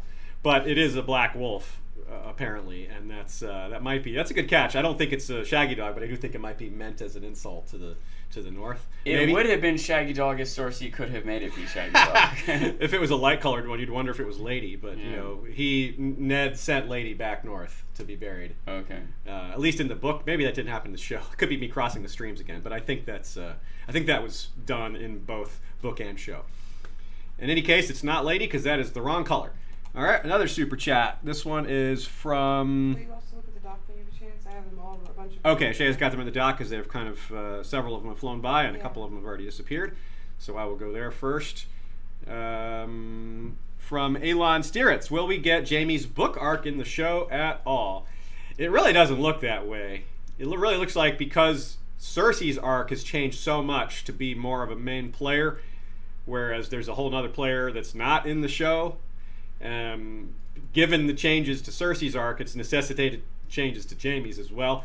It may still kind of end in the same place, but we don't know where the book arc ends at this point exactly. We just have a lot of solid predictions. At least we feel like they're solid predictions, so it's kind of hard to say. I feel like it might still cross, some of the streams might still cross over during the endpoints, but I'm not very confident in that. LML, do you have a take on that? Here we go again. I'm just over here trying to mess with my audio, I guess. You sound better now. Okay, what was your question now? Will we get Jaime's book arc in the show at all? This is a super chat from Elon Stieritz. Oh, right. Yeah, no, it seems like we crossed that bridge a long time ago, right? Probably, yeah. It feels like too much to hope for at this point. Although I have to say, we don't know how George is going to finish that arc. Exactly. And that's what I was saying. The same thing. Yeah, it's without knowing the full end of it, it's hard to even make that comparison. Okay, from John Gilbert. What's that? Now, I'm so happy I sound good now. Yes, you sound normal. From John Gilbert, super chat: is the Sansa/Arya rift misdirection? With all the talk in episode 6 re-stealing faces, perhaps the sisters are luring Littlefinger into a trap to steal his. Well, I don't think they can both be in on it. We saw them alone, and there's no way they would suspect Littlefinger was snooping on them when they're in a room together with the door closed. There's been a line exactly about that, about Sansa being taught to think that. Being taught to think that. So that a guard, you always pretend that people are there. Okay, that's a good point. To interrupt, but well, it still doesn't change my point that they would. It's unlikely that they're both in on it, but it does. What Shay is saying does mean it's possible that they're, just in case he's listening, they're always doing this stuff. I'm not sure that they would want to give up her faces like that, you know, because they were talking about her faces. But I'm suspicious of it. I've seen a lot of arguments for it, and I don't think that they're ridiculous, especially since many of the things they've done with Arya's plotline I thought was ridiculous. What they actually did was ridiculous, so why can't they do other ridiculous stuff? Things that I thought made sense, they didn't do. One thing about this that I was sort of analyzing why I am so suspicious of this, and again, this isn't necessarily a good reason, but it's because it feels weird that they wouldn't show us, like they wouldn't let the audience see that they're coordinating this. Does that make sense? Generally speaking, we get things from their perspective. So to have two different people whose perspective we normally get to have it hidden from us, does that make sense? Yeah. Seems unusual. But like someone pointed out how Arya read that whole letter. And not only did I even consider the fact in that episode that for all the things we want them to do, and they're taking the time to read this whole letter, you know, and someone else even pointed out that she kind of raised her voice to do it. So maybe they're trying to make sure Littlefinger hears this. And, you know, I guess I can see some of these things, and I can't exactly tell you why I don't believe it, but I don't believe it. Okay. And I guess at least I don't get the vibe either. Yeah. I think at least part of why I don't believe it is because what I do believe is that Arya is on this dark path, and this is just more of it. And it's frustrating as an audience for us to see it, and maybe they sped it up too much or took it too far, and it's obviously not popular, but it is what I think is happening, and I think it's been happening for a long time, but it's been hard for us to see or accept it because she's one of the good guys, and she's just this little girl, and et cetera, et cetera. But I think she's been on a dark path for a long time, and she's still just on it right now. So, what were you going to say, LML? Well, I mostly agree with Sean, and I think the major question is, will Arya and Sansa work it out and end up on the same team here, and all of this sort of, you know, arguing will have just been a contrivance, or is it really going to end in some sort of permanent schism, or Arya doing something horrible? So we'll just have to see. I mean, I feel like the sisters quarrel with each other, but they should have each other's back when it comes to external threats. That's how sisters always act. So what would make you think that Arya's going to do something horrible? Super chat. So pointed out, and Aziz, you can tell me about this because I didn't catch this. She's saying that the letter Sansa was burning was not the message from King's Landing, that it was something different. And what was Sansa burning then? Did you notice anything? I can't really speak to that because I was so sure that was the same letter she was burning. If there's some evidence that that's a different letter, then I'd be happy to speak to that. But that doesn't sound right to me, to be honest. I could easily be wrong, but I can't really speak to it without seeing some proof. We did speculate that it was a staged letter that Sansa set up. To what end, we're not sure. Burning it would kind of be seems to be counterproductive to that. Yeah. Anyway, we've got a lot of other things to cover. We got to move on. From Never End, super chat. Love y'all. Do you think Dany will reveal the loss of Viserion? If the loss goes public, how do you think it will affect the balance of power and public perception of Dany? Very good question. I don't know that she will. It'd be interesting if she flies up and Cersei's like, "I thought you had 3 of those," and Dany could be like, "I thought you had 3 kids." Oh. She might reveal it. It would be, I don't know, an admittance of a slip, you know, a loss of power or whatever. But that might be why she doesn't come. That could be too. But I will say that having the Unsullied raid, the Dothraki raid, and 2 dragons, what if she only had 2 in the first place? People are like, oh, she doesn't even have 3 dragons. You know, she still has this massive army. They might not want people to know that they can be killed. I do agree, but maybe she is willing to let people know, hey, the threat is real. These zombie armies in the north are trying to warn you about. They killed one of my dragons. That's why I'm here trying to tell you. Like, you've got to take it serious, you know. Super chat from Gildor Inglorian from Canada. Thanks for that, Gildor. I think we're considering Brienne being at King's Landing. Maybe she's the one who convinces Jaime to finally dump Cersei. Brienne is absolutely at King's Landing. There's shots of her there. We see her walking in with Podrick and Jon and Tyrion and Sandor and all that group, which means she gets to interact with Sandor too, by the way. I don't know that we're going to get a chance for Jaime and Brienne to speak at all privately. That seems a little bit unlikely, but if we do get that, I agree that it's a possibility. Do you think maybe this is on the table, John? I think so. I bet they get a chance to speak privately. I think there will be some moment before they convene or some moment after they convene where we'll get a few characters like to get some words in with each other. Cool. Okay, so also LML, what do you think? Do you think Brienne gets a chance to talk to Jaime? I think maybe they just cast long looks at each other from across the dragon. Good call. Super chat from Joey M. Where is Septa Unella? Clegane Shadow Baby? I don't want to know what her deal is right now. That's the start. Rough to think about what's going on in those dungeons with Ilaria Sand,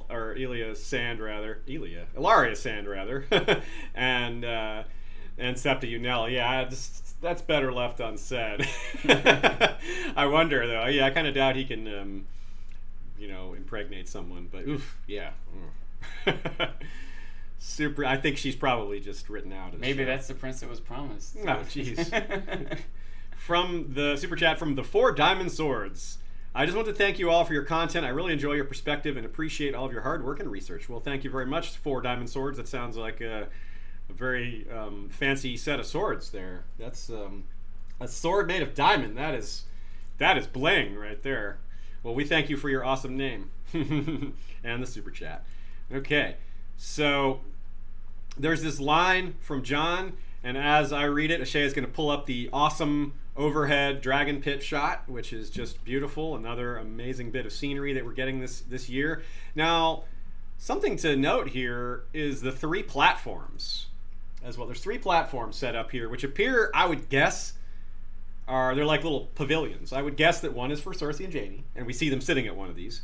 The other is intended for the king in the north, or Sansa, because she invited Sansa, and she might still be recognizing Sansa because Sansa is a Stark, and in her regime, Sansa gets Winterfell. Not Jon can't be king; it goes to Sansa. So she might be kind of stubbornly insisting that's this under my regime, this is who rules, and then the other spot would be for Daenerys, presumably.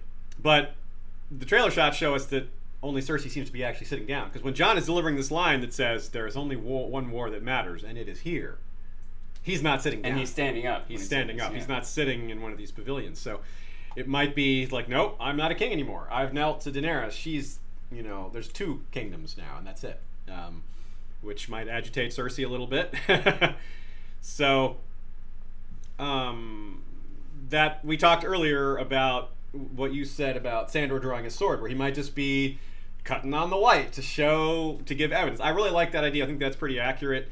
But it could be Clegane Bowl, right? That's on the table as an option. People really, really want it to happen.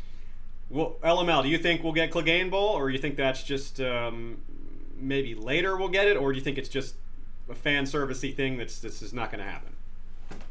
I don't know. At this point, it would be pretty much of a cock tease if they don't give it to us. So close together. Right, putting him in the same place. And didn't we see that one shot that looks like a big fighter in a place like? That's him. Yeah, that's got to be him. We have a lot of theories as to how that might not be an actual fight, but yeah, it could be. It very much could be. Like I said, if they don't give it to us, they're sure as hell fucking with us pretty hard. So. Maybe that's even the reason that Gregor has his hand on the sword. Well, that was indoors. That was inside the Red Keep. Yeah. But we definitely see the Kingsguard standing behind Jaime and Cersei, in all 7 of them, I believe. So I don't really have strong feelings about Clegane Bowl, but what? At this point, what? I'm just concerned for all the people out there that are, and I don't want to see like 80,000 people's brains pop if they don't get Clegane. Take credit. Well, so there's a few other options for what might happen here. I think most of the major theories for what Cersei might do we've already discussed. One that we haven't discussed. Well, let's review real quick. One is that she could accept the armistice and make a move later. Now, the argument against that is Jaime's very apparent arguing with her from the trailer shots. Now, we've gotten in trouble reading body language from these trailers before, but this one it just seems a lot stronger this time, with his gesticulating and his putting his hand down, and Gregor maybe looking a little agitated himself, things like that. So that's kind of maybe less likely. But there's the idea that I like more, which is that she accepts it, but makes a demand like, okay, but you have to give me Tyrion. The option of her trying to kidnap Dany, which would forestall, a violent counter-reaction. Because then they kill Dany. So you attack us and Dany dies. That could work. Wildfire is something we brought up before as an option. Maybe she can try to hit these armies while they're just sitting there. Hit the Dothraki and the Unsullied with wildfire. That seems maybe like they'd be going to the well again for something that's been done. So even if you're on ships, shoot the wildfire. That's an option. But I'm still kind of down on that possibility. We also talked about the option of them attacking elsewhere while everyone's gathered, So, but the problem there is where? What would be a great target? And we just don't have a great idea for that either. Plus the idea that Cersei may not even have the military strength at the moment to do that if she hasn't brought the mercenaries in. So it's pretty hard to get at. None of these theories really stand out as stronger than the others. LML, do you favor any of these theories over the others, or is it just kind of a I don't know kind of situation? Yeah, I wish I had a stronger take, but I don't. How's my audio, by the way? I changed a couple things. It's a little bad, but It's still bad. The crackling has gone in and out, so. it kind of How about if I take my visual off there? Is this any different? No. It's still staticky. We'll just have to live with Keep it. going. Keep going, yeah. Okay, yeah, no, I don't have a big prediction on this front. Okay, Sean, what about you? I've tried to put myself in Cersei's shoes. Like you pointed out, that she feels like it doesn't matter if she's losing to zombies in the north or dragon riders at her doorstep. She's losing, you know? Yeah. Doesn't matter. She doesn't care what happens after she's dead. She's like, Right. well, if I die and the kingdom, everyone dies, I don't care, you know? And I tried to consider that. When considering that, I tried to think about how she might need one ally to beat the other. You know, she might need Dany in order to beat the Night King. And so that might be a reason to ally with her, even if only temporarily. Even if it crossed Cersei's mind to ally with the Night King against Dany, she doesn't have a way to do that. So I feel like she will make a move to gain leverage, to gain power, but maybe not something that's reckless or destructive or suicidal, you know, or okay. not that she thinks is, but maybe it will end up being that way. I'm not sure. Super chat from Sir Hype the Dank. Nice name. He has a prediction here. She accepts but plans a future move. Jaime is convinced about the coming threat and is disgusted that she would use the walkers as a means to power. Okay, yeah, I could kind of see that. If Jaime agrees with the threat being real, if this meeting, like you said, is an outside chance that what these scenes of Jaime's agitation come after the armistice. And once Jaime's seen the white, and he's like, this is real, we should be helping to save the kingdom. And Cersei's like, nah, this is our opportunity. I could see that. Yeah, I could see that. That's valid. It seems like definitely it should be considered. Okay, onward. So The other question is Cersei actually pregnant? Because if she's actually pregnant, then she's got more to care about. And if she doesn't, and she's lying, then she's a loose cannon. yeah. I'm pretty confident she is. I thought about it in a lot of angles, but then someone pointed out that there's actually a line you can barely hear as Jaime enters the chamber, and Qyburn and Cersei are in there, and he says to her, I could give you something, and she says, that won't be necessary. And I think that's sort of confirmation that she actually is pregnant. Yeah, because it was pretty clear Jaime didn't hear that conversation. It wasn't for his benefit or anything, and it was hardly audible to us as well. Yeah. So it's like usually they don't do that kind of thing as added sneakiness when you don't even know it's there. I agree with that, but it's certainly a chance that she's lying. But I'm pretty much on team real baby. So let's talk about Beyond the Wall. Let's move on there, and there's a lot to. Did we miss something? Yeah, we missed an image. Which one? All of them, the crew of who's gonna be there. But it's so cool. No, let's do that. We have another image that apparently we missed. Everybody being there together, and it's pretty cool to see this whole group of people coming in. And it's just I love the dragon pit, the way it looks, and I'm really just so excited to see what happens here. To see so many, because they don't have time for all these reunions. There's too many, so you just really wonder which ones they're going to decide to prioritize. Podrick and Tyrion, Podrick and Bronn, probably not, but maybe. Tyrion and the Hound could be interesting. The Hound and Podrick Brienne. and Bronn might be a little more likely, even though maybe it's not as significant as some of the others. They're more likely to kind of be on the outskirts of the main happenings. Yeah. Does that make sense? It's hard when Jaime's up on a stage to interact with, Tyrion down on the ground, right? Yeah. But Bronn and Podrick might both be down on the ground, Yeah, that's true. And we have lots of Dothraki here in this group too. So Dany's got, or if Dany's even there, she's got some guards. So that's the thing. I think we touched on this briefly earlier, but it really does seem like that's what's going to happen. Either Dany's not going to come or she's going to make some sort of grand entrance. Because she's not walking in with the group. She's not walking in with the Dothraki. It does look like Bronn is leading them in. One of the shots makes it appear that there's like a tall guy who's wearing that same kind of outfit Bronn always wears, the black leather thing. And there's just no one else I could possibly imagine who Bronn it is. is someone that both sides would trust. Yeah, so he's kind of escorting them in or whatever. And Qyburn is another kind of a wild card here that we haven't talked about much. Qyburn's definitely here. We see him very briefly, behind Cersei. And as we know, if she says something clever, we're going to do something clever, then Qyburn's in on it. You know, he's the main guy that implements her clever plans. So, big, just adding to the mystery here. Special You have to interest. start over, in exam- LML. I had you muted because your audio was making noise in the background. They couldn't. Okay, yeah, start that comment over. So I was just saying that if they got to have somebody examine the zombie, Qyburn would be the logical person. He'd be pretty interested in the zombie. That's true. That's a good point. Have the scientist take a look at the dead thing. He'd be like, yeah, I've seen this before. It's like, oh, that's how it works. Oh, yeah. Story checks out. Story checks out. He's like, bring them out over here. We're going to compare. Pokes them both, you know, like a little comparison. Gets their blood in vials. It's like, okay, this one's a little blacker than this one. Yeah. I'm very curious about Qyburn's reaction to all this stuff. I kind of almost want like a Qyburn point of view here. Okay, so also, yeah, so we have a super chat from Josh Miller. Do you think we'll see Cersei die and Jaime fulfills the prophecy? I mean, we see a still of them arguing. Could that lead to that? Well, the problem with the still of them arguing is that the mountain is there. Yeah. So Jaime's not doing anything to Cersei with the mountain standing nearby. He is not winning that battle, and he's not dumb enough to try. No matter how mad he gets, I don't think he would throw his life away. Not in that moment, but he may. I don't think it's going to happen this episode, this season. But I do think it is something that they've set up for Jaime to kill Cersei. But I don't think it's about to happen here. I'm extremely down on the idea of Cersei dying this year. I also think that Jaime might be willing to give up his own life to take out Cersei for the greater good. Yeah. I don't know how likely it is that he kills Cersei and now everything's fine. So that at least not the way things are going at the moment. Yeah. But I don't. I'm predicting neither Cersei or Jaime dies this episode. All right, let's go to Beyond the Wall. Even though there's no trailer shots for it, it seems likely that we get something more from the Wall this season.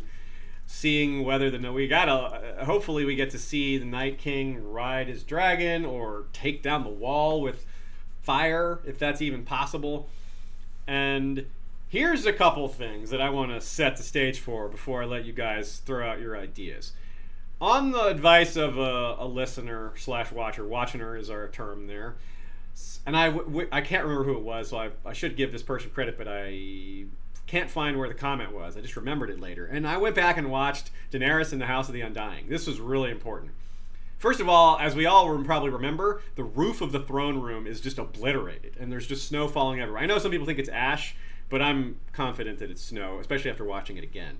Especially the sound of cold wind blowing. There's like icy wind sounds, and the way it crunches under her feet, and it just looks like snowfall. Anyway, that's not important. The point is that the throne room is obliterated, and the throne itself is covered in probably snow. And she reaches for the throne, and then stops, and then takes a left away from the throne and walks through a door, and it's the gate to go beyond the wall, which is what just happened. She was going for the throne and then is interrupted by the threat to the north, and she goes beyond the wall, which is awesome long-term planning, which says to me that either they planned this really well in advance or this is what George told them, which I lean more towards the latter, because they're going to take most of their ideas from George when they can, because why would they make new stuff up when they have it already written? It's just easier for them. But sometimes they have to make new stuff up because it's an adaptation. Now that scene continues. Once she's north, she sees a tent, and she goes inside the tent, and it's Drogo holding their child. She recites the prophecy of Miri Mazdur, talking about her inability to have children, and she's breaking down a little bit, crying a little bit, but then she kind of steels herself and walks out. And Drogo says nothing. And he had lots of lines before that talking about, well, maybe I wasn't ready to go to the Nightlands because I was refusing to go without you, and it's very emotional for her. And as soon as she walks out, she sees her dragons chained up on a little platform. And the warlock grabs her in chains and holds her in prison and goes on this line about power. He talks about how the dragons are making them more powerful. And the closer they are to the dragons, the more powerful they are. They specifically speak of proximity. And he also says that's why they're keeping Dany alive, because the dragons are more powerful in her proximity. So, transitive property. They're more powerful with Dany nearby. And the warlocks are more powerful with the dragons nearby. So it's like a conduit. They're more powerful, and so that's why they want her alive and they want the dragons alive, because it makes them more powerful. Now take that concept and consider the Night King. Is the Night King more powerful because he's in proximity to a dragon, just like the warlocks were? If so, that's damn scary. Because he's already super powerful. He's got incredible throwing abilities and raising the dead. Maybe he's so powerful he could fly south of the wall on a dragon. Yeah. Ooh. I heard you, Beard. Yeah. So, yeah, maybe he can melt the wall. Maybe he can freeze the wall. I don't know about freezing the wall. It's already frozen. But freeze the gate or something so that it becomes brittle and can be broken. You know, the metal gets so cold that it can be just walked through. There's still the problem with the spells in the wall that can maybe drive them off. So it's hard to predict. This is just like the Armistice meeting. This is hard to predict how the dragon's powers will work. I mean, we're talking about magic here. Like, predicting how unseen magic will work is just, that's just guesswork is really all we could do. So, but that said, with all this in mind, let me have some takes. What are your predictions on what might happen? Will the wall come down is part of the question, and will the dragon be a part of that? LML, let's start with you. No, I don't think the dragon should be able to take the wall down. It should breathe something cold, which should only be able to add to the wall and make it bigger. That's what he wants to do. He's going to make it taller. This thing's not tall enough. I think everybody knows that the best way to bring down a 700-foot ice wall is with a meteor or a comet. So, still holding out for that one. Well, Yep. remember, we're talking about how magic is unpredictable. I'm just saying it's possible that what brings the wall down is confetti, and that the dragon breathes confetti. It's just my wild guess. I can't predict this crazy magic. I'm just going with confetti. Snow in Winterfell has an interesting question here. This is going back to the dragon pit. What are your thoughts on the logistics of this scene, taking into account Jerome and Lena's hatred of each other? P.S. Arya and Gendry for the win. That is an interesting catch. Some of you guys might not be aware of this. It's something we've pointed out, but we haven't pointed it out recently.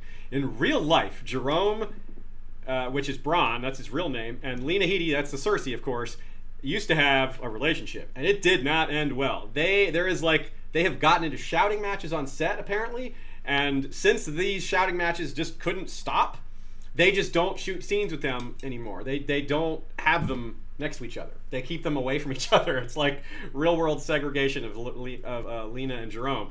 But he's seen in the dragon pit, and so is she. So I wonder if there was... they just had to keep... The dragon pit's pretty large. Maybe they're just on... Maybe It's it helped. also been years. Like, maybe they've tempered their It's possible. emotions. I think their relationship was prior to Game of Thrones, though. It had already been years. Yeah, I guess so. And the thing is, maybe they used it. Cersei is supposed to be kind of agitated because of Tyrion's presence, and this whole thing is an affront to her. She's agitated at him specifically, in fact. Yeah. Are you going to punish him? Are you going to punish him? So maybe this just like they just, all right, Lena, use this. You need a little extra boost in your anger. We'll give you something to be angry about for real, and just channel it into your acting. That's pretty cool. Well, but also this P.S. Arya and Gendry for the win. Yeah, we can hope so. If Gendry goes to Winterfell, it's definitely on the table. I hope that happens. That'd be pretty cool. Okay. You know, Gendry also could. It's also, I didn't think about it till just now, but at first it was just like, oh, this is a way that they can reunite, even though we didn't at least get Jon, him talking about it. What if they actually get together? Neat reunion. But hold on, there might be more to it. Gendry could get Arya to recognize the real problem, the real threat. Like, stop squabbling with your sister. There's a zombie army up there. You know, that could be some significance to them coming together. That's true. Yeah, right on. Okay, so we've got a few more things to cover. We had some questions pulled. We are running a little short of time, so we may not get to all of them, but we'll try to get to them. We'll try to get through this really quickly. You still have time to get a super chat if you'd like, but we are going to be closing this down fairly soon. Okay, so worry of the week is a usual feature for us. This is tricky this time. It's very tricky in my mind. There's one in particular that I think maybe is a little bit overlooked. We already talked about Littlefinger, so we don't need to weigh in on Littlefinger. Are either of you guys worried about Sansa or Arya, or they just have too much plot armor? Too much plot armor. Yeah. What about you, LML? You think that's too much plot armor for them? Yeah, probably. Okay, so none of us are particularly worried about Sansa or Arya. I agree. If either of them are in danger, it feels like Arya is a little more likely to be in danger in the short term. Long term, if Sansa goes against Jon, that would be she'd be in the longer term danger. But I agree. Like this episode, one of them dying seems like really far fetched. Sandor Clegane. Got to consider him. If he gets into Clegane Bowl, there's no guarantee he wins. And if Cersei demands him as one of the hostages or something like that, Some people might be worried about Sandor. Some people might be worried about Gregor. He has all those Gregor fans out there. The Mountain has a big fan base. That's right. Theon and Yara. I mean, Theon himself probably not too worried about Yara though. We've been worried about her all season. Oh yeah, Shaya's worried about Yara. So I think that one's on the table. Now here's the one I think people are overlooking: Dolorous Ed. If the wall comes down, that's the dude. That's the one guy we know of who's right there. But I mean, Beric are there too. Beric and maybe Gendry are still at the wall too, and Tormund. Yeah. But yeah. So any thoughts there? Any worries about Tormund or Beric or Dolorous Ed there, LML? I think if they were going to kill those guys, they would have done it last episode. But we don't know what'll happen if there's like some sort of scrum that breaks out in the dragon pit. Then all bets are off, and anybody could die. Yeah, that's true. I'm kind of down on a scrum breaking out in the dragon pit because Cersei herself is seen sitting right in the middle of it, and maybe she's just that ballsy that she would be willing to count on Gregor to protect her and the other Kingsguard. But there's all those Dothraki and Sandor and Jon and Davos isn't a big worry, but I don't know. Yeah, you're right though. It could happen. There's no doubt it could happen. You know, something just popped into my head. It's possible that Theon goes on some mission to rescue Yara, and finds out she's at King's Landing. Euron took her, and then he goes back to King's Landing, and Yara is there as a prisoner in this meeting. Not sure if that's kind likely. It seems like a lot of time to spend on that, but yeah. Okay, so from Lady Sand, Patreon question: what do you think of Sansa sending Brienne to King's Landing? I think she did it to remove her as a pawn in Littlefinger's game, or to protect her in some way. What do you think? Sean, I'll let you weigh in first on that one. I think that she was getting her out of the way so she had the option to seize Arya. But it does occur to me that is a good question, that Sansa might know that Brienne can't play this politic game. Mm-hmm. And so I have to get you out of here. Your nobility or whatever is going to get in the way of some conniving moves that I need to make. Yeah, it was an odd, not bad necessarily, but odd, maybe interesting choice to send Brienne. Like, you're right, Brienne is not the negotiator type at all. So Sansa sending her is, on the other hand, as we talked about at the time, who else would she have sent? Right, yeah. And there's just no other named character that really makes a lot of sense. LML, do you have a take here? Yeah, I don't think you can really make much sense of the Sansa Arya thing. I gave up trying. I Brienne in King's Landing, so she was sent to King's Landing. I don't have anything else to say about it. Just kind of a way to get her there to maybe interact with Jaime and or Sandor and or whoever else. Okay, I can buy that. I could be wrong, but we'll see. Here's speaking of reunions, from Sir Nike Tonelol. That's a great name. Do you think the Hound and Bronn will revisit their chat before the Battle of the Blackwater next episode? Hound and Bronn, that's an interaction I didn't consider. They've met before, and they're definitely standing about 10 feet apart as everybody walks into the dragon pit. So I kind of don't think they'll have time for that. It's such a small one, considering there's so many other important meetings to have, but that would be kind of cool if they at least shoot each other a look or something.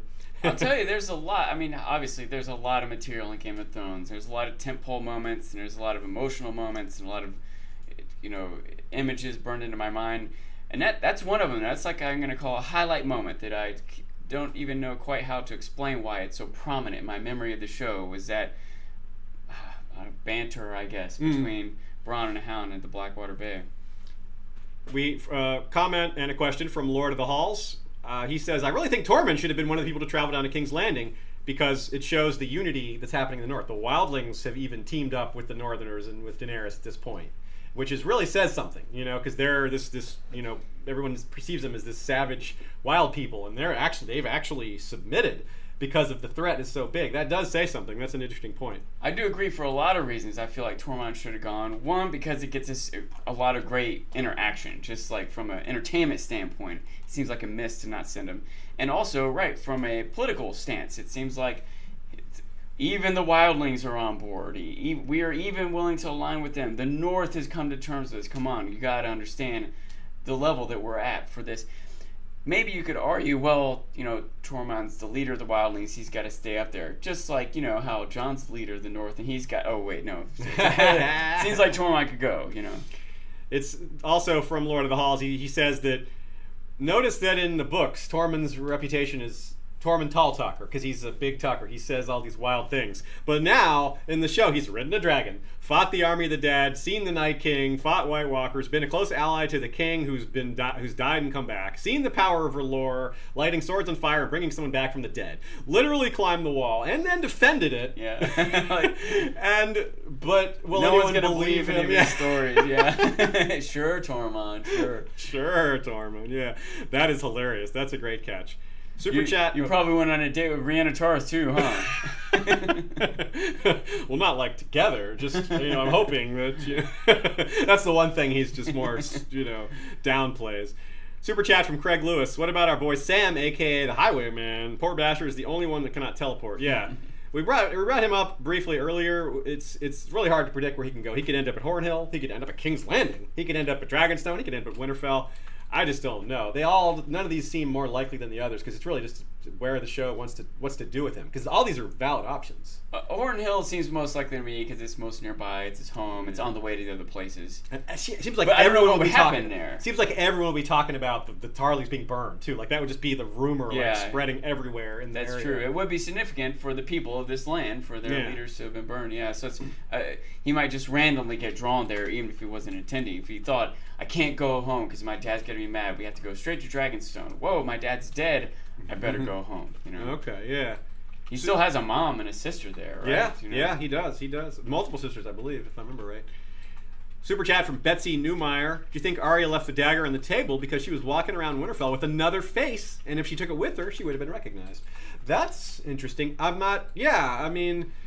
That's got to be possible. If Arya's kind of trying to spy on Littlefinger and spying on... we saw her spying on Littlefinger and not wearing another face, but that's just kind of like, well, we wouldn't know who that was. If she was wearing someone else's face, they just want to visually make sure we know what's happening. And also we saw that Littlefinger might have been aware of that. Yes. Arya thought she was being sneaky, but Littlefinger seems to be a step ahead of her. That is absolutely an option, because we just don't know what Arya is up to. We know that she's keeping an eye on Sansa and Littlefinger, but she was also, as much as she was watching Littlefinger, she was watching those other Northern Lords, and she's the one who she threatened to cut their heads off. So it makes sense that she would spy on them as well. She could be walking around as a serving girl. Yeah, it'd be really easy to pull off. And as we've said a million times, serving girl is just the most perfect disguise because everyone ignores them.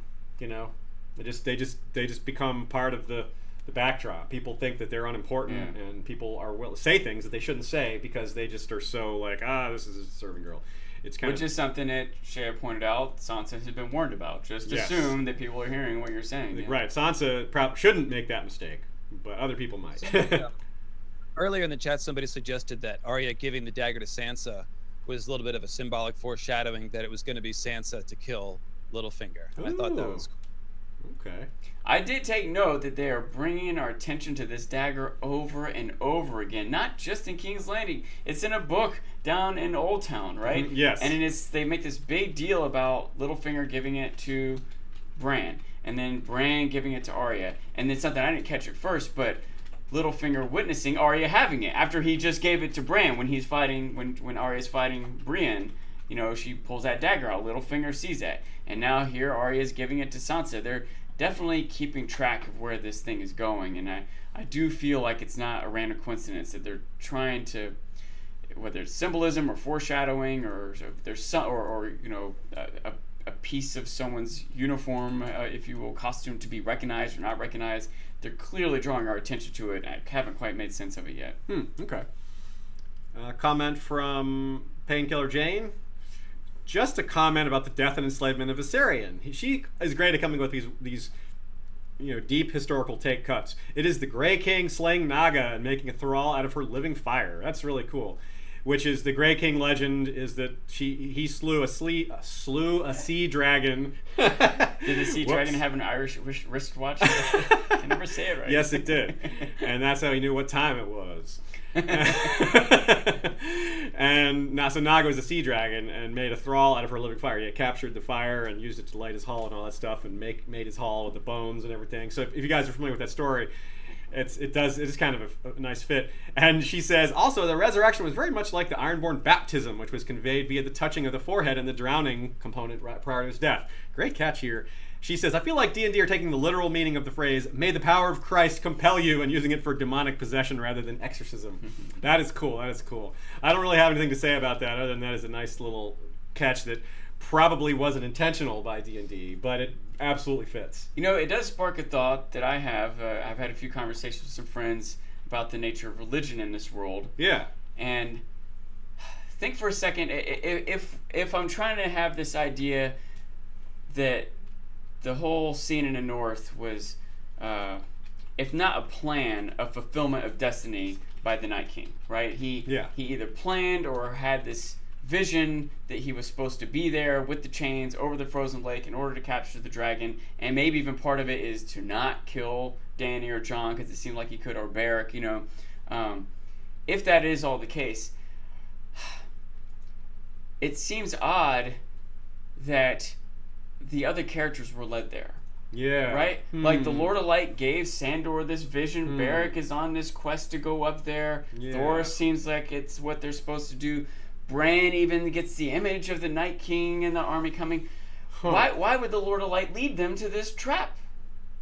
Unless the Night King also follows the Lord of Light. Or it's the same energy they're all drawing on. Maybe it's the Lord of Light is just some sort of... Maybe it's just prophecies are tricky. And in the same way that I think about some things that, let's say that the Night King had the power to, like, fly south and show force or make some attack on this new dragon. He's got more power because of it. Bran's marks so he can pass whatever theories he come up with. Why would he do that? Why would he do something that will unite everyone against him? So it's a neat idea, but assuming he has some vision of what's coming and some master plan, I don't think he would do something to unite people against him. But it also seems weird that the Lord of Light would lead them all into this trap if the Lord of Light has some intent to defeat the Night King. I'm not sure. It's something I'm constantly perplexed by and thinking about the role of the gods in this. And it comes to my mind when you point out the similarities of the Night King bringing this dragon up to the similarities of the Drowned God and their religion, their baptism of sorts. My default thought is that there's either only one God or all the gods are the same, and they're just interpreted by different cultures differently. I agree. That's kind of to whatever extent that is true, I wonder what the role of the gods are in these happenings that are playing out, not just among the humans, but the fantastic creatures of the land, the zombies and the dragons. How much of this is them deciding versus them following something that the lords have, the gods have planned in the first place? Do they have control over their destiny? Does any of this matter? Et cetera, et cetera. Okay, here's a correction from earlier. Someone caught my uncertainty about that Jon quote. When Jon was talking about their families fighting side by side for centuries, that was in episode 1. Thank you, B-Word, for that catch. I had that in my notes to look up, and I neglected to look it up before the episode. He says that to Ned, Umber, and Alice Karstark. That fits great. So, okay, good. That's good. Then that line has been taken care of. We still have, of course, Jon saying the Great War is here. And we have definitely speaking to Cersei about there's only one war that matters, and it's here. So there's that. Okay, so LML has to go in a second here, and we do as well. So one last question from Red Ramirez Ravenhorn of Skagos. Apologize to everyone else who asked questions. We just did not have enough time. We got real world factors here. People having to get to other, work engagements. Sadly, work is sometimes trumps our forays into these fun fantasy realms. But what are you gonna do? Right, LML has to go play music at a wedding. Yeah. Nice.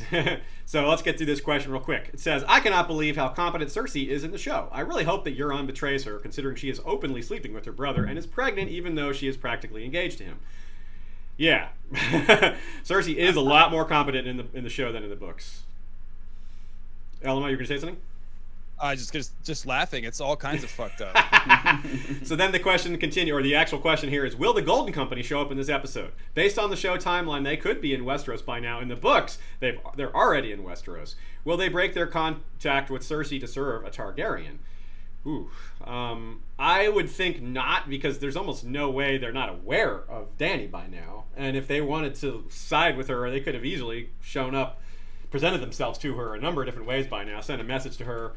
I think that the Golden Company in the show is probably not going to have any sort of ties like they do in the books to Targaryen lineage of any kind, or any kind of history like that. I think they're just going to be a big mercenary army. I'm guessing they're going to simplify things like that.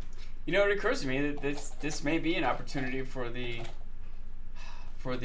Golden Company to arrive when we see Dany's armies amassing out King's Landing. What if we see this other army come out? Who's that? That's the Golden Company. The Golden Company, even if we don't necessarily get comments from the leaders or whatever, it still could be a way to get back to that. Oh, look at this. As promised. The Golden Kitty. The Golden Kitty. This is, again, Xerxes the cat. He is a blue-eyed ice kitty who doesn't really want to be picked up right now. He's going right back to the spot we picked him up from. He's like, "Nah, I'm napping, and I'm going back to my I nap had that spot." box all warm. I heard everyone though. I had So we did our best to bring a cat into the stream, but he wasn't having it this time. It is very Tolkien-esque, Hobbit-esque of all these different armies amassing. Oh yeah, that's true. It's part of the image in my mind of It's the... true. It's funny that the characters matter more than the armies, but the armies you can't ignore them. I mean, there's this huge armies sitting around there. Yeah.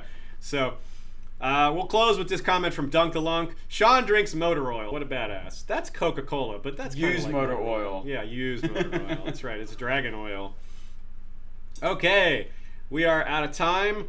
Everyone, thank you for coming. Everyone, please enjoy tomorrow. I look forward to reviewing it with you guys during the week afterwards, and we have some fun postseason plans. We're going to get a bunch of people together for a live stream and have some fun, like a postseason kind of chat like we've done in past seasons, like talking about our favorite moments, worst moments, talking about what's coming, things like that.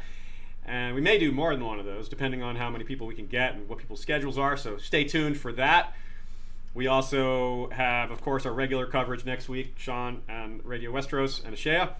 So thanks for joining us today, LML. Great to have you again, as always. Nice shirt, by the way, LML. Blood and Fire. Very true. It's part of my prediction for the episode. Excellent. So I'm sure we'll be having you back on again at some point in the near future. We always get together from time to time. Let it be known that Shea is wearing her Get Down shirt, by the way, with Shaolin Fantastic. That's right. Lady Killing Romantic. Lady Killing Romantic. Yeah. Okay, so sorry, go ahead, Alma. I got a Lucifer Sam Pink Floyd shout out in the chat. I just have to tip my cap to that. And let me real quick plug my website, which is that's lucifermeanslightbringer.com, and you can find me on YouTube by just searching for Lucifer Means Lightbringer. I've got a bunch of podcasts which are mirrored in essay form and also on YouTube. And then I've got one video with animations and stuff by Mr. Michael Klarfeld, who does the History of Westeros intro animation. If you have ever wanted to see Lightbringer Forged in computer animation, then go to my YouTube channel and check out my video, and please share it with everybody. Right on. You're also on Twitter, right? Yes, at the Dragon LML. And Sean is at Dancing Sean on Twitter, and you could follow both of these guys. And both of them are fairly new to Twitter, so you can. But you shouldn't. She says you can, but you shouldn't. And of course, thanks to Ashea for running production. It was extra tricky today. Our internet was not participating or not cooperating very much, and LML's internet also wasn't cooperating so much. But hey, that's okay. I know you guys understand. You guys understand technical problems. It's all worth it. Hitting a few roadblocks like that is not, not Somebody's a big deal. asking Somebody's asking what are Pink Floyd's thoughts on the wall. Oh, that too, yeah. Jesus. Even I groaned at that one, and I, of course, I'm surprised there have been very more pro mashups punster. of that. There needs to be a Pink Floyd cover band that changes all the songs to Game of Thrones wall stuff. Yeah. There was a shirt I sent you guys. Oh, really? Okay. A wall shirt. That's cool. I think I vaguely remember that one. Okay, everybody. Thanks again. Thanks again to LML. Thanks again to Ashea. Thanks again to Sean. We will see you guys next week. Hope you enjoy the episode. I hope it's good. I hope it's awesome. I hope it leaves us with lots to talk about, because we're going to have a long break before we get more material from the show. We'll get some book material in, later in the year. We'll be covering that. But the focus, obviously, in the short term will be on this final episode, these last 80 minutes. So let's all enjoy that and enjoy the talks that come afterwards. So thanks again, everybody. We will see you soon. Valar Morghulis, Valar Rewatch Us, and Valar Enjoy Sunday Us. Valar Eclipse us.